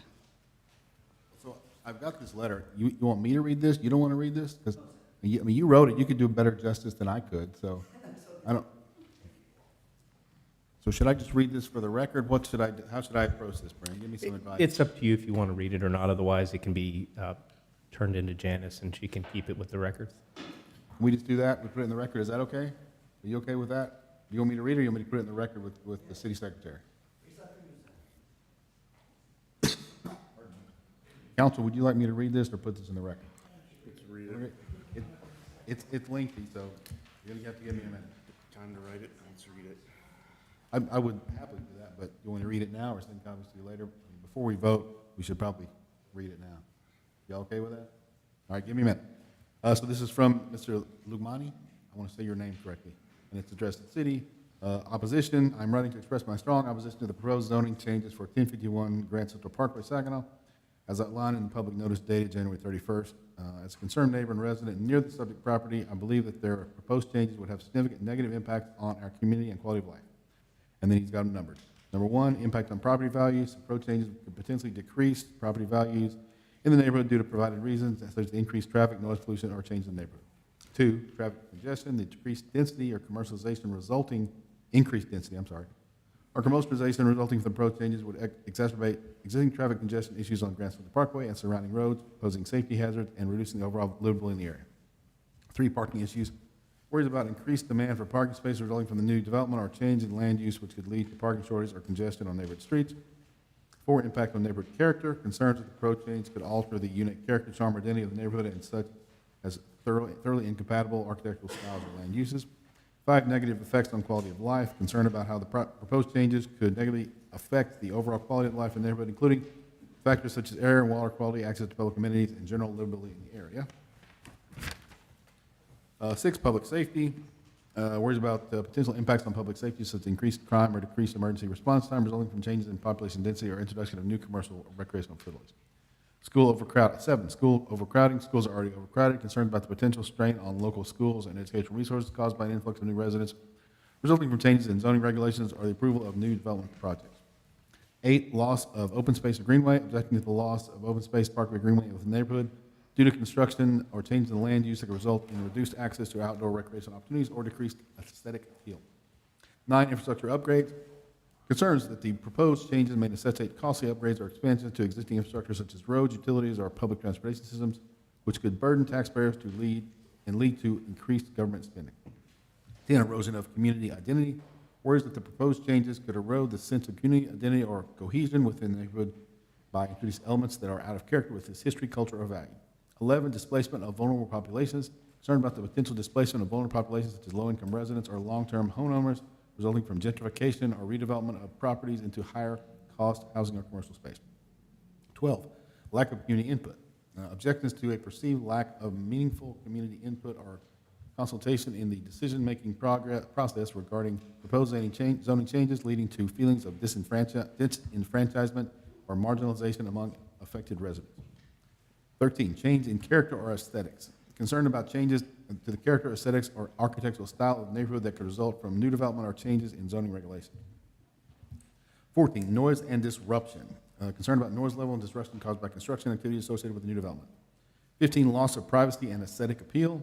The proposed changes would encroach upon neighboring properties, leading to a loss of privacy and compromising the aesthetic appeal of the neighborhood. 16, environmental concerns. The proposed neighborhood development could have detrimental environmental impact, including habitat destruction, loss of green space, or increased pollution. 17, zoning compliance. Objections related to the proposed changes not being in compliance with existing zoning regulations, land use plans, or neighborhood development guidelines. 18, community cohesion. Concerns about how the proposed changes could impact the sense of community cohesion and social dynamics within the neighborhood. That's all the numbers. I firmly believe these proposed zoning changes are not in the best interest of the community and fail to comply with existing zoning ordinance and regulations. Furthermore, the lack of meaningful consultation and engagement with the affected neighbors is deeply concerning and undermines the principles of transparency and accountability in the zoning process. Therefore, I respectfully urge the Planning and Zoning Commission to reconsider the proposed zoning changes and prioritize the preservation of our neighborhood's character, safety, and well-being. I also request that adequate opportunities for public input and dialogue be provided to ensure the concerns of all stakeholders are properly addressed.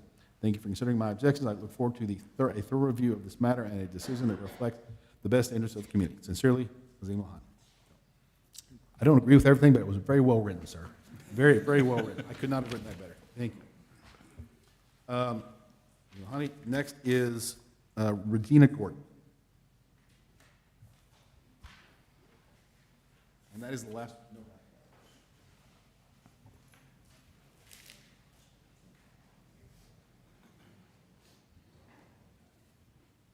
Hi, my name is Regina Gordon. My husband and I, Randy Gordon, have lived out here in Saginaw since 2007, and we live at 1116 Grand Central.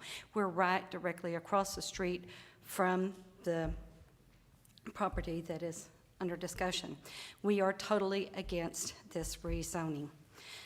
Me, my husband, and our children that are all adult voting age. My children went to Saginaw High School and graduated with, I think maybe your youngest son. They were in band together and in baseball with, okay. I agree with everybody that has been up here to oppose this. I haven't seen one person up here that lives in the neighborhood that is for it. And that is something that I am asking for y'all to listen to us that live out there in the neighborhood. We don't want our property values to go down. Yeah, you say that, well, it doesn't mean that there's going to be apartments in there, but you've opened up the door for it. And whenever you open up the door for it, you're opening it up to more potential crime. We've already had our issues over there in the neighborhood with people breaking into cars quite a bit, okay? And had issues with that. Now with moving apartments in there, which you don't know whether it will, but if you've opened up the door for it, I see it happening. I'm sorry, I do. I see it happening. You're looking for more and more problems. And so we're looking for more crime in the area. And again, we don't see the cops on our street very often. Whenever they go down Grand Central and they hit Trinity Trail, they blow through that every single time. And I can sit there and tell you that from watching whenever I go out walking. I want to say a few other things right over here. The thing is y'all have talked about, well, you know, we've got commercial space and it's not being taken advantage of. Probably why the commercial space that hasn't been taken advantage of on the corner of Bailey Boswell and Blue Mound Road is because of all of the construction. That construction has been going on since my daughter graduated from high school, and she's already graduated from college. She has already graduated from college. And if they start building across the street from us, what is our street going to turn out to look like afterwards? And that is another thing that's going to be happening, is that our street is going to be torn up. We're not going to be able to get in and out of our driveway. We're not going to be able to do very much of anything about it. So I respectfully ask you, please, look at the people that are up here and talking to you, and we don't want it. We're against this. Listen to the people here that vote, that have been citizens here since 2007. We don't want our property values to go down. We don't want more traffic on our street. We don't want to see children being exposed to people coming in and out of apartment complexes on our street and be in danger of getting hit. Just like the child that was hit, I believe it was in 2016 after the football game. I don't know whether you remember that or not. Yeah, it was something right there in that time. You know, we don't want that there. And we've got a beautiful green belt. We've got a beautiful, and it's so cool to watch the kids come out there and play baseball and practice. It is so wonderful to see that. Thank you for your consideration. All right, that's all the requests I have, but this is a public hearing, so anyone who has not spoken can speak and approach the microphone right now and speak if you would like to. It is open. Come on, yes, sir. This is your time.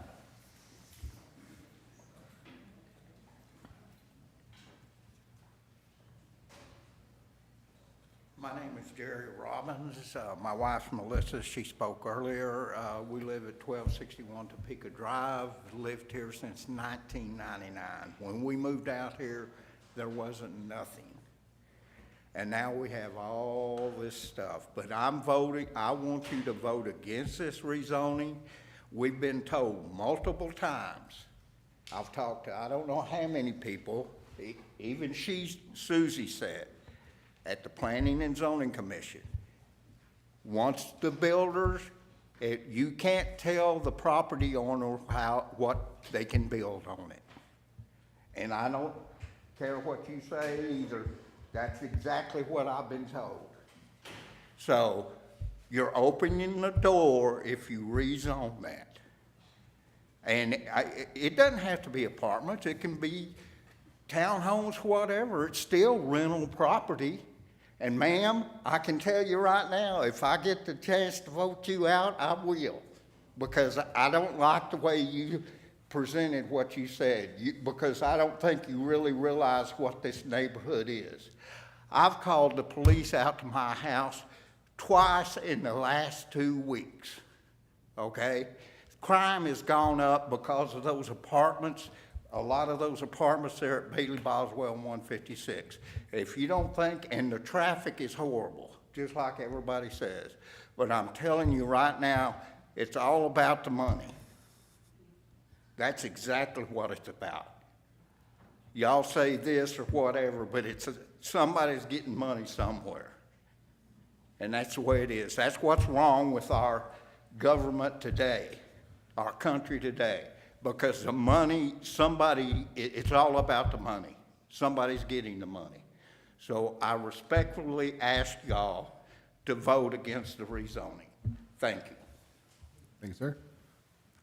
All right, we still have an open microphone. This is still a public hearing. Anyone else wish to speak?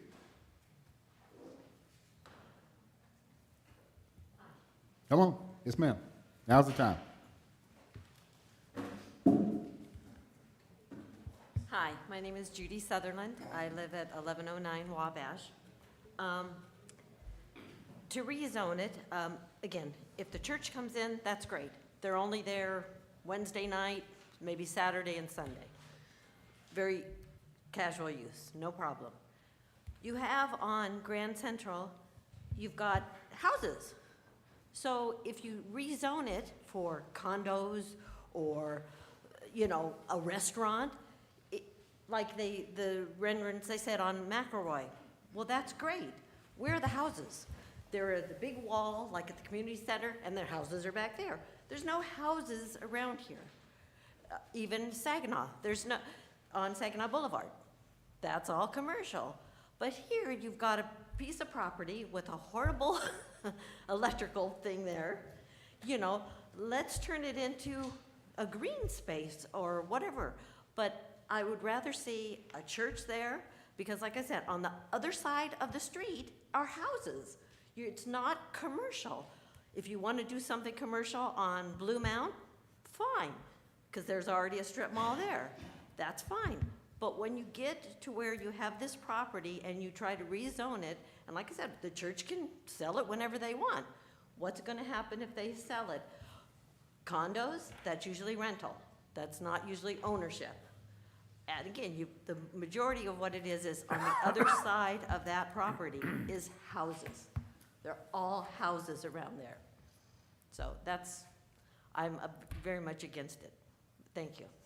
Thank you, ma'am. Imbo, you want to come up? Yes, sir. Please come on up. How y'all doing today? My name is James Johnson. I live on 1008 Silver Street Drive. I've been there since 1995. I love it in Saginaw. It's a beautiful place.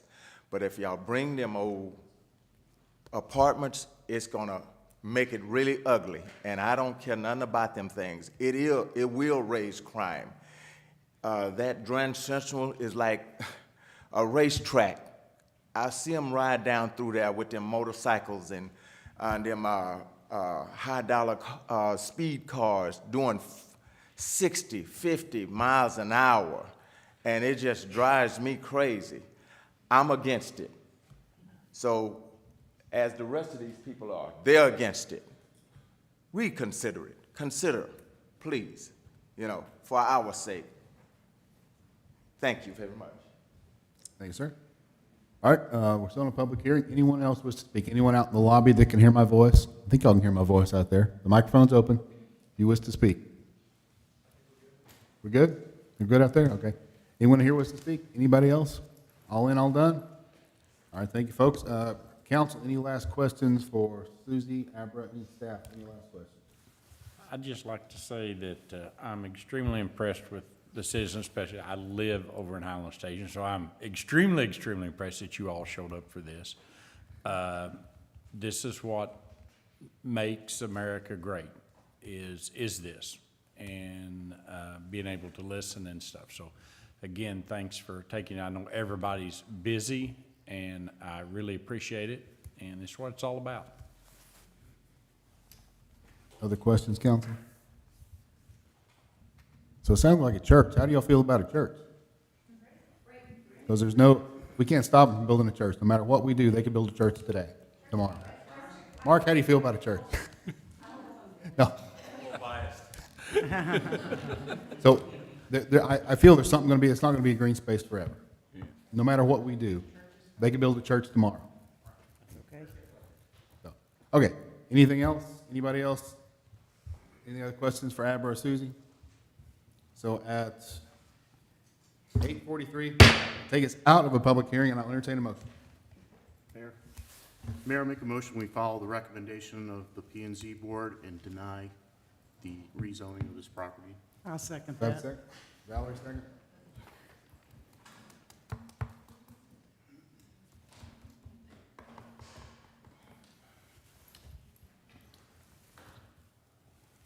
So this is, yay means that we're following the Yay means that recommendation we're- of the okay, board, yes. and we're denying We're the denying it. change. Okay, I want to make sure I push the button here. Is that everybody? All right, motion passes. So the considered action is, the request is denied. Denied. So.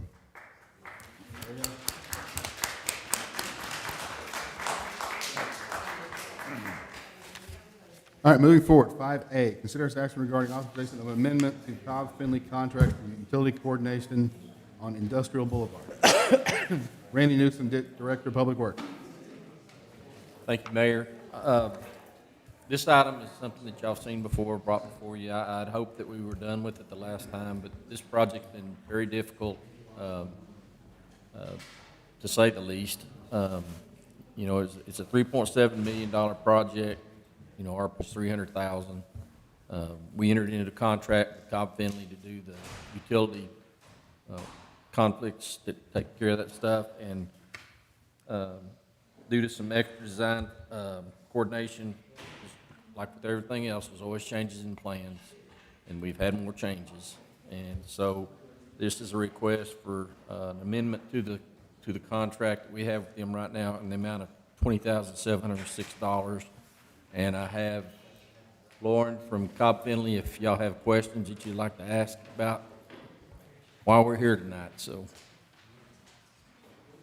Lauren? Can we keep the conversation to a minimum, please? We still have other business we need to take care of. You come on.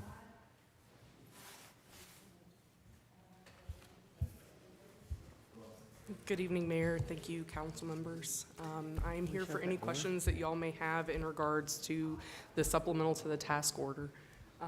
As Randy said, this project has got many different third-party stakeholders that are involved in this, and we are trying to get this project across the finish line, so the hope that y'all have a nice, lovely intersection there with TxDOT and with funds that you managed to secure with Kimley Horn's help. So if you have any questions, I'm here to answer those this evening. I think we all want that project to succeed. It's been needed for quite a while. I know it is complex and it is multi-jurisdictional and multi-utility, lots of. There's a factors lot of involved. moving parts. Yes. The fact that we've gotten this far is impressive. Thank you, sir. Other questions, council?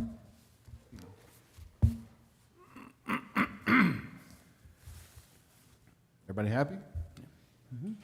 I'll entertain a motion. Mayor, I make a motion that we approve the action regarding the authorization of an amendment to Cobb Finley's as presented. Do I have a second? I second it. Nikki, second.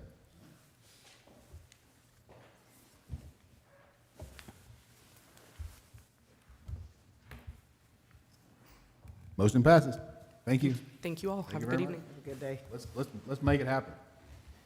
5B, consideration action regarding purchase and installation of a professionally drawn mural at 1029 North Saigon Boulevard. Keith Reiner, Director of Community and Economic Development. Keith. Hello there, Mayor and City Council. How are y'all? Very good. I've got an item here for you to discuss tonight, consideration and action of purchasing having a professionally drawn mural drawn on one of the buildings in Saginaw. This is something that I've been working on for probably a good 2 years. Was property sold about a year and a half, 2 years ago to Baseline, name of the company, and they came in and wanted to do a lot of work to improve the facade. And I've talked to you all when I presented to you all last month, and if you get a chance to read my weekly reports, I know they're long, but we do a lot of work in economic development, and it's important that y'all know that what we do. but I've shared with you about their intention of wanting to improve that facility. They brought in quite a few businesses. The improvement of Eagle Point Restaurant for one, Athenium Cider, which was our citizens requested, a brewery or a winery, and we gave that to them. We found that, and we recruited them, and they found a location in that facility. Anytime Fitness also, as well as our new restaurant, Bag of Crab. Funny name, but incredibly delicious food that you need. If you haven't tried it, you need to. It's getting a lot of write-ups and with Fort Worth foodies, and it's the robot waiter is kind of interesting, but Can we it get, takes a little bit to get used to. can we get the picture of the thing up Oh on the yeah, screen? I was going to make y'all wait. I'll see if I can talk and do this at the same time. Talking to the property owner, they're desperately wanting to. They really want to do 2 murals, but this is the first mural that they're wanting to do, and this would be. You can see the location of it. It's kind of between the Anytime Fitness and I don't have my glasses on, so I can't tell you what the one is. I think it's Cash America or something like that. Cash Express. We've had requests also with previous murals that we've had from council members asking to consider a local artist, and that's what we did. This is a local artist, and we asked. This is what they presented to us, and we kind of gave them the idea. This is what we're looking for, kind of a greetings from Saginaw, welcome to Saginaw type of thing. Just in my travels, when my daughter lives or goes to college in Colorado, and there's this one particular town called Delta, Colorado. If you've ever been there, it's pretty cool. They're known as the City of Murals, and there's murals all over town, all over the buildings, all of the old buildings, and it looks incredible. And I see in all these towns the welcome to, name a town, and they have it. And I thought that'd be a great idea, and our Keep Saginaw Beautiful board talked about this for a little bit. They voted on it. They voted unanimously to move forward with this after getting approval from the property owner, and now it's in your hands. Questions for Keith? Does that paint stay good on brick like that? Does that paint, will it stay bright on that brick like that? Yes. Okay. Other questions? Cindy, go ahead. As I was looking through the discussion, it says we've discussed redevelopment or improvement of the center. We've discussed not 1 but 2 murals drawn by local artists, as well as a total facelift of the center. New clothes, so to speak. That's their responsibility, not ours. My question is, based on that statement, is what's going to come first, the artwork or the facelift? The facelift will come to the front facade. What you see where the names of the businesses are, it has kind of a, I don't want to say an awning, but the front part of the building is where the Facebook is what you will see. That particular wall right there won't see it. Okay. So this, in a sense, is, I hear from our residents also that they love what we have done with our murals so far. The history of all of our murals have been historic, including even Angela Stanford, who's quite young, but still, that's history. She's a resident of Saginaw. But this is one of those items. If you look at the images that are in there, there's that relate to Saginaw and what Saginaw is about. And we sent her ideas for each letter to be a different image that signifies what we see here in Saginaw, that we're proud of Saginaw. And I love the fact that we're using a local artist instead of a guy from my high school rival.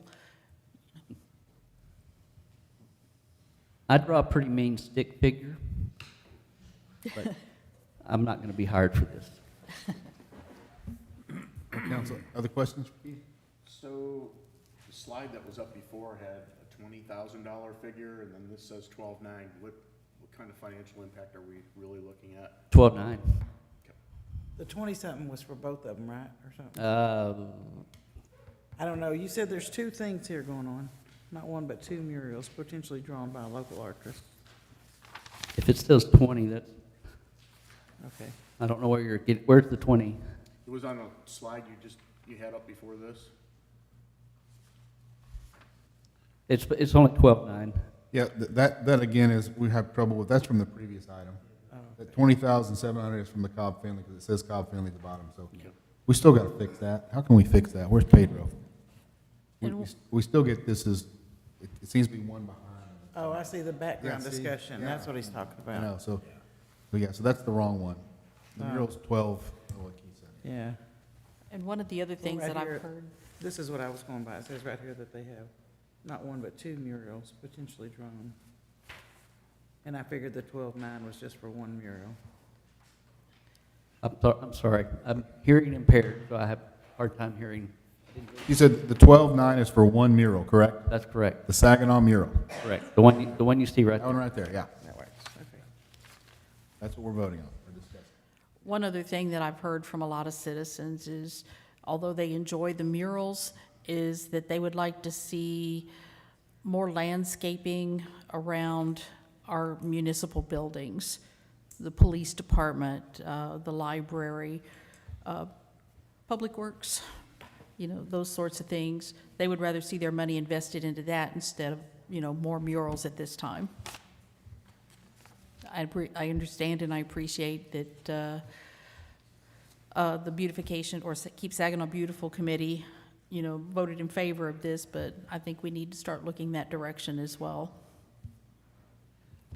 I've gotten a lot of. Landscaping for all the buildings is more of a citywide project, not just under my department. Okay. I've gotten a lot of feedback that people love the murals. So I think more murals are better. Mural is better. I've got a lot of very positive feedback on that. If you could just talk to the grain How elevator. many do we have? Big one. 4? 4? 3, Right. 4. Okay. Yeah. I'm not denying that, I'm just saying they want to see more landscaping around our buildings, make the buildings more attractive. Yes, Mary, go ahead. So is this the exact, what's going to be painted? Or is this just an idea? That's the computerized drawing, I guess, of what what it would look like. It'll be Yeah. not perfectly exact. Okay. I asked them for samples, because we're not going to approve something that's, we don't know what it's going to look like. We want to see the horse before we buy it, I think it's great. or at least an idea of what the horse looks like. Other questions, council? If not, I'll entertain a motion. Mayor, make a motion that we approve the mural as presented. Okay, do I have a second? Paul, second? Please cast your vote. All right, motion passes. Thank you, guys. Thank you, Keith. Item 5C, consider action regarding purchase of furniture for the new library senior center. Lee Howell, Assistant City Manager. Thank you, Mayor and Council. This item is asking for your consideration in regards to the purchase of the furniture, fixtures, and equipment for the new senior center and library. So staff, including Ellen and her staff, and Christy and her staff, a number of other city employees, other members of the community, like, say, people from the library board, Rick Russell, some others, some senior end users, have all been working for several months with PJL and their consultants regarding what type of furniture and exactly what kind of items they wanted to see in the new building. So just as a reminder, the combined building is 40,000 square feet, 30,000 square feet on the library side and 10,000 square feet on the senior side. The occupancy level of the building is set at over 900 people. Of course, that's a maximum. But as you probably would recall, Christie's membership in the senior program has escalated to over 500 members currently. So this building stands to get a lot of use. So when the furniture and fixtures were being decided upon, again, we consulted with a specific library consultancy called 720 Design, which is frankly one of the selling points for the committee that picked the architectural consultants to pick, because 720 is pretty much the premier agency in this region, at least of the country, on being an expert on the design of libraries and what kind of furniture and things go into them to make them the most usable and the most pretty, I'll say, and functional. So a lot of work went into this. They came up, the consultants have recommended that we purchase literally hundreds of items to a cost of about little over $1.2 million. This is slightly over the original furniture fixture budget, but it was adjusted a little bit due to the inflation since 2018 when it was originally estimated. So What's slightly, I hate terms like that because that doesn't give us an accurate picture. It's less than 5% increase for what it originally was. It's $1 million is what it was originally set at, and this is 1.238.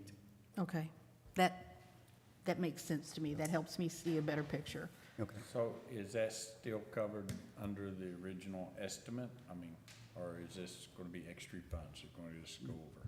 The money is there.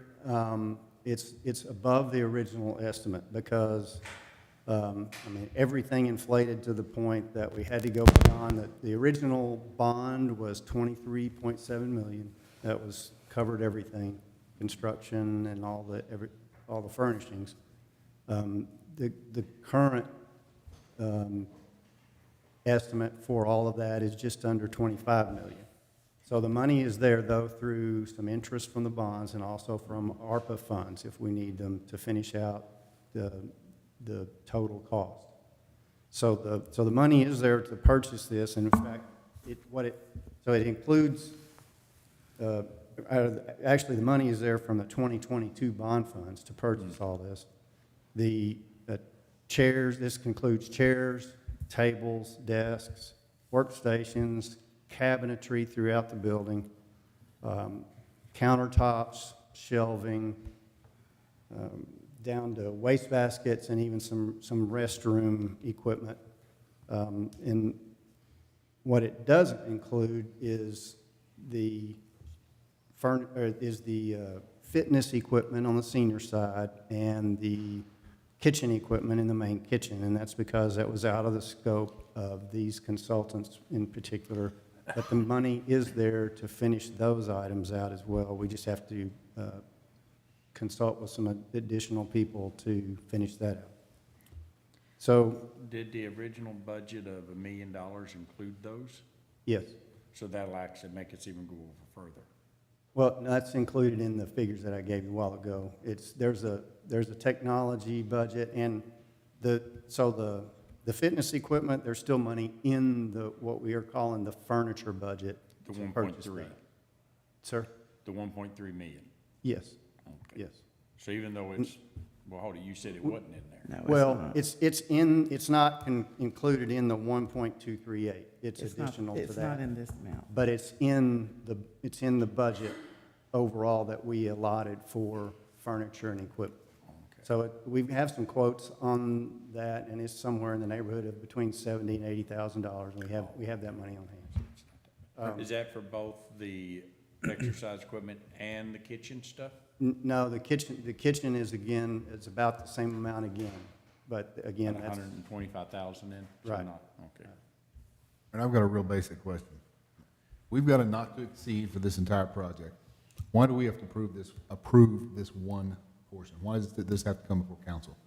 I don't know if I that's have a, a question. I don't know if that's a legal question or if that's a legal question, but I just don't understand. We're not going to approve every single piece of this, are we?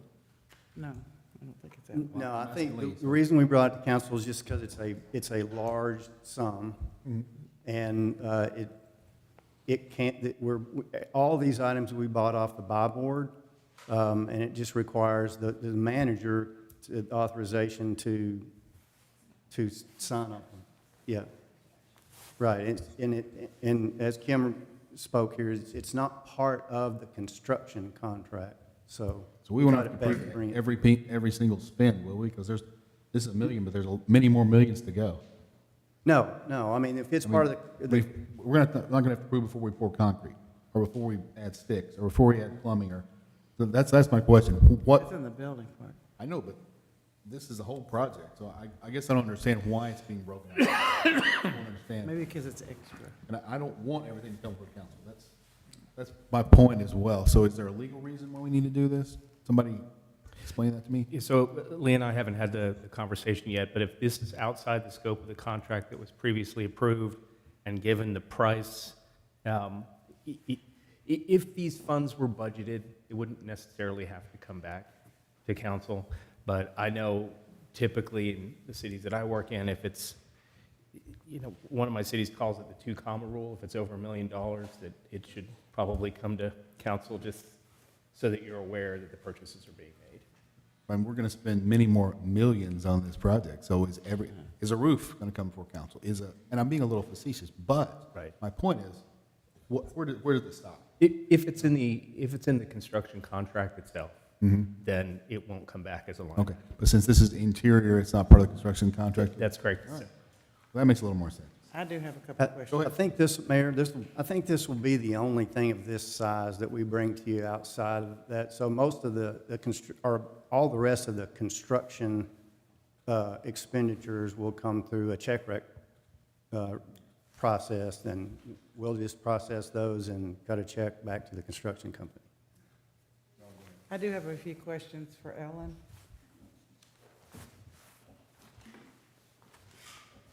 So I'm reading over these purchase orders that you sent in our packet here, and I just have a couple of questions because I'm kind of confused.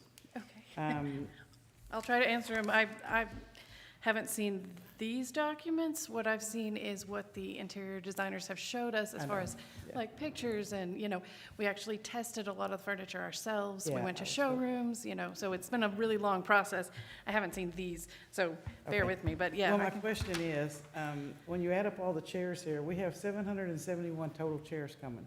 Mhm. Out of those total chairs, 491 of them are stackable chairs. Mhm. Okay, so the biggest event that they say we have is 500, and the most space only 900 can come to the building, so I'm kind of confused as to why we have 38 outdoor chairs.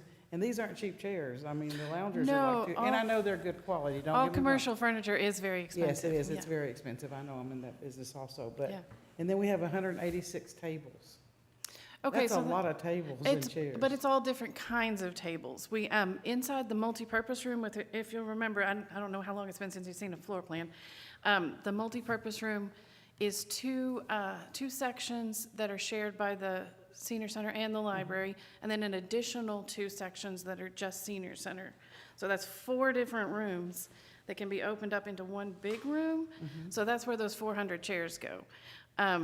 So, the stackable chairs, those are multipurpose Is that where the room foldable chairs. tables go to? And so inside of that space, we have 2 different kinds of tables for different events. We have a round table, like a banquet table kind of look, and then we have a rectangular table for more of a meeting or a. I know Christy was wanting to use those, like when she does the long table for a Christmas dinner or whatever. Yeah. So 2 sets of tables to, to furnish those rooms. But then you're also talking laptop tables, kids' tables, tables for the patio. There's a lot of tables, a Right. lot of different kinds of tables. Okay, I was just a little confused that it seemed like an awful lot of chairs. One of the adding all things we're this stuff, really and I'm like- excited about this No, I want library it to be a showcase. is how much seating there will be. Because if you go over here, on a night like tonight, it was busy in there. It's just so limited. So a lot of patrons walk in, they can't find a place to sit, because there's somebody at each table, there's somebody in all the rooms. So we designed intentionally, one of the things we asked for from the interior designers was more seating, different kinds of seating. We have study pods, we have upholstered chairs, we have a laptop bar, tables and chairs, so a lot of different kinds of seating. And yeah, that's a lot of chairs, but that's what we asked for. It just sounded like a whole lot of chairs. to me. I mean, and Well, I'm if we very ever do thankful- get 900 people in there, I know, I don't think you're gonna get I'll 700 in run there at screaming, one but, time either. you know, we want to have a place for them to sit. I'm really glad, though, that y'all got some artwork with the train and the wheat and everything. That makes me happy. Yes, since I'm we very didn't excited have about money that, to too. make it look like a train station. It's in there anyway. Yeah, we've got all those design elements. Other It just questions? seemed like a lot to me when I was looking at it. Yeah. Very expensive, so. Other questions for Ellen, since we have her up here? Yeah. Go ahead. I was looking through this as well, and I was, just kind of hit by the sticker shock. $21,000 for one table? That's I the mean, what is that, conference encased table? in gold or something? It's a beautiful table. So upstairs in the library, there's a conference room intentionally designed to be a nice conference room. And that's something that we would share with other departments or whatever, but it's where we'll have our board meetings, library boosters meetings, stuff like that. And the table in there is it's a beautiful wood table. That actually is going to be reimbursed from the library board, the donation fund. The library board president was, he was on one of our site visits in another library and saw the conference table that they had. It was beautiful. He loved it. He's like, we need this in Saginaw. And it's, like you said, it's supposed to be a beautiful place. Yes, it's going to. And I so he understand. was really wanting to have that. And so he and the library board voted 2 months ago, I think, to actually supply the money for that table. Oh, that's and good. donate it in a sense, And So I'm that will be reimbursed. Yeah, I'm looking at ottomans at $2,000, desks at just shy of $7,000 apiece. I mean, it just, if we're already over budget, it seems like maybe we ought to consider cutting some of these things down a little bit. We, I mean, as we went through this process, again- we had many, many meetings with the interior designers. There was a lot that we did cut out. We got the furniture budget to a level that Lee was comfortable with, all the other moving pieces of the budget. And everything in there, I know you can't see all the work that went into it, but everything in there, each piece was chosen carefully by our staff. I understand to that, be, but again, this is the citizens' money. Oh, absolutely. And I'm concerned about, we still have, like you said, fitness equipment, kitchen equipment. I know we've got computers and other technology type of stuff, and I'm just wondering, that's a And lot we- of money I that mean- I'm sure because everything's just, it's just going to be a little bit more. It's going to be 5% more, 5% more, 10% more. All that stuff adds up, and it puts a burden on our citizens, our taxpayers. It does. We've been relying on Lee, and I know he's doing a really good job of making sure that each piece of this construction budget and furniture budget is fitting together into the bond funds and the other funds that he has available, so. So if I could just add a couple of things to directly answer a couple of your questions and I don't know if it'll make you feel any more comfortable or not, but so like you brought up the ottoman.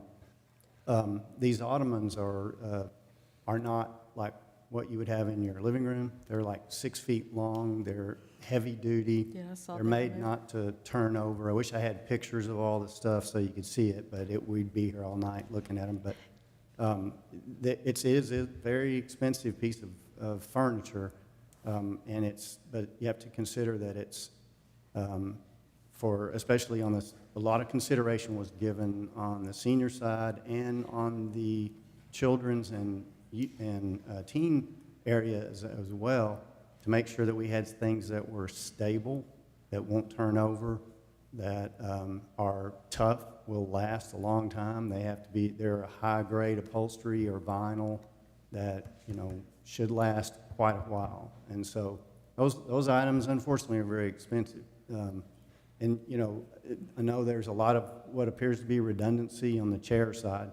And again, that was done that way to maximize the versatility of the space that we have so that we can be prepared to conduct or host a number of different types of events there.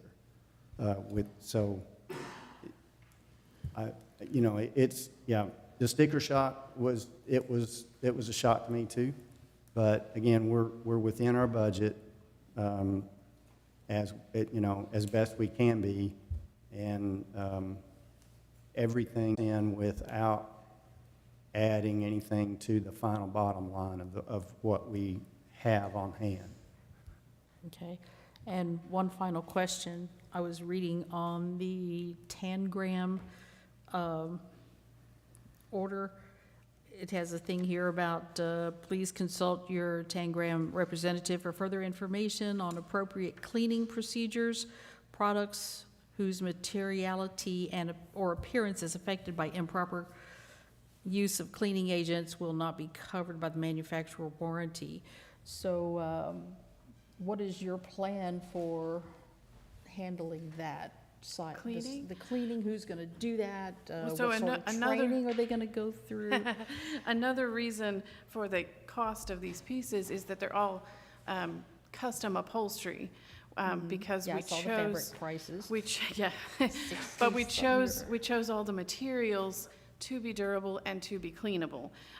Nearly all of the upholstered chairs are being covered in vinyl. It's a nice vinyl. It's not like you would think vinyl, but because we wanted to be able to wipe them and, you know, make sure that they were sanitary for all of our patrons. I haven't seen their cleaning guidelines yet, so you know, that is definitely something we'll train our staff on and provide the appropriate products to clean with. But yeah, cleaning furniture is something we have to do, so that's definitely something we will be focused on. And yeah, we would make sure that it wasn't going to harm the new furniture. Got a question for Lee. Are these vendors going to get the stuff in and store it, or are we gonna have to provide warehousing or something for this stuff? Yes,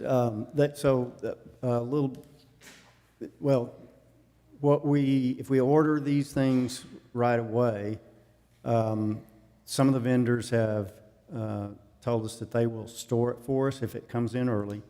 Others are going to hold on to the purchase orders but lock in the current prices so that they don't go up, and then they will put the orders in time for it to be delivered for the opening. Any other questions for Ellen or for Lee? Thank you, Ellen. Appreciate it.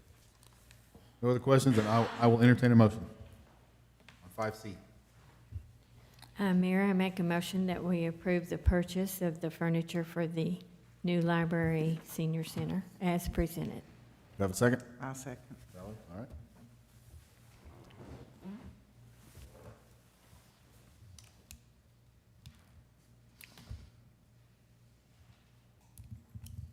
Motion passes. Thank you, folks. Appreciate the information. Last item, 5D, action regarding approval of a one-year extension of 2023 annual mowing contract with SRH Landscape. Director of Public Works, Randy Newsom. Thank you, Mayor, Council. This is, I've been waiting to bring to y'all for a long time. Every year, we seem to have a contractor that we bid out the mowing contract with, and they fail. And we always come back again with another contractor. This past year, we've locked in with SHR Landscaping, and they did an outstanding job. I mean, I couldn't ask for a better contractor, I don't think. Our contract is based on a 3-year contract. It's 1 year and then 2 optional years if it's agreeable between the parties to extend it out, so we don't get stuck for 3 years with a sorry contractor. So that's where we were gonna. At one point, Rick and I went back and looked at even, you know, trying to in-house it, but just to staff it up, you're looking at the time when we did it back in, I think it was 2020, we were looking at like $354,000 just for personnel. And with the struggles that we've had right now trying to hire people, I couldn't even imagine what that would be like, trying to hire skilled staff to mow and train them to mow. So the ask is that we approve this 1-year extension to SRH for another year to mow for us. Questions to Randy? Yeah, Go ahead. Yeah, I got one question. It seems like they did a real good job this year, but the one area we seem to struggle in is maintenance or things around our buildings. Should we should we separate that out, the actual, cleaning up the flowers, shrubs, putting mulch down? Should that be a separate contract? We could look Sort of at give them that. more I focus. don't know if y'all have noticed or not, but staff has gone down like to the PD. We've cleaned up a lot of those flower beds. Okay. The rec center, we've done a lot of that. They're gonna be starting to remulch here. I think if we give staff a chance, I think we can catch up with a lot of this stuff and get them back in shape. That landscaping is not part of this contract. No. That's what I thought. Okay. Oh, that's not part of this contract? No, this is just the Okay. mowing. Yeah, I thought last year it was, okay. No. So that's under a separate contract? So we've been doing that in-house. Oh, in-house? Yes, that's our guys doing all that. Okay, that's my misunderstanding, great, okay, cool. Any other questions for Randy? I'll entertain a motion. Mayor, I make a motion that we approve the one-year extension on the mowing contract as presented. Do I have a second? All second. Please cast your votes. Motion passes. Let's mow. All right, executive session is thankfully not required. I'll entertain a motion to adjourn. Mayor, I Hold make on. a motion we adjourn. Valerie, Cindy.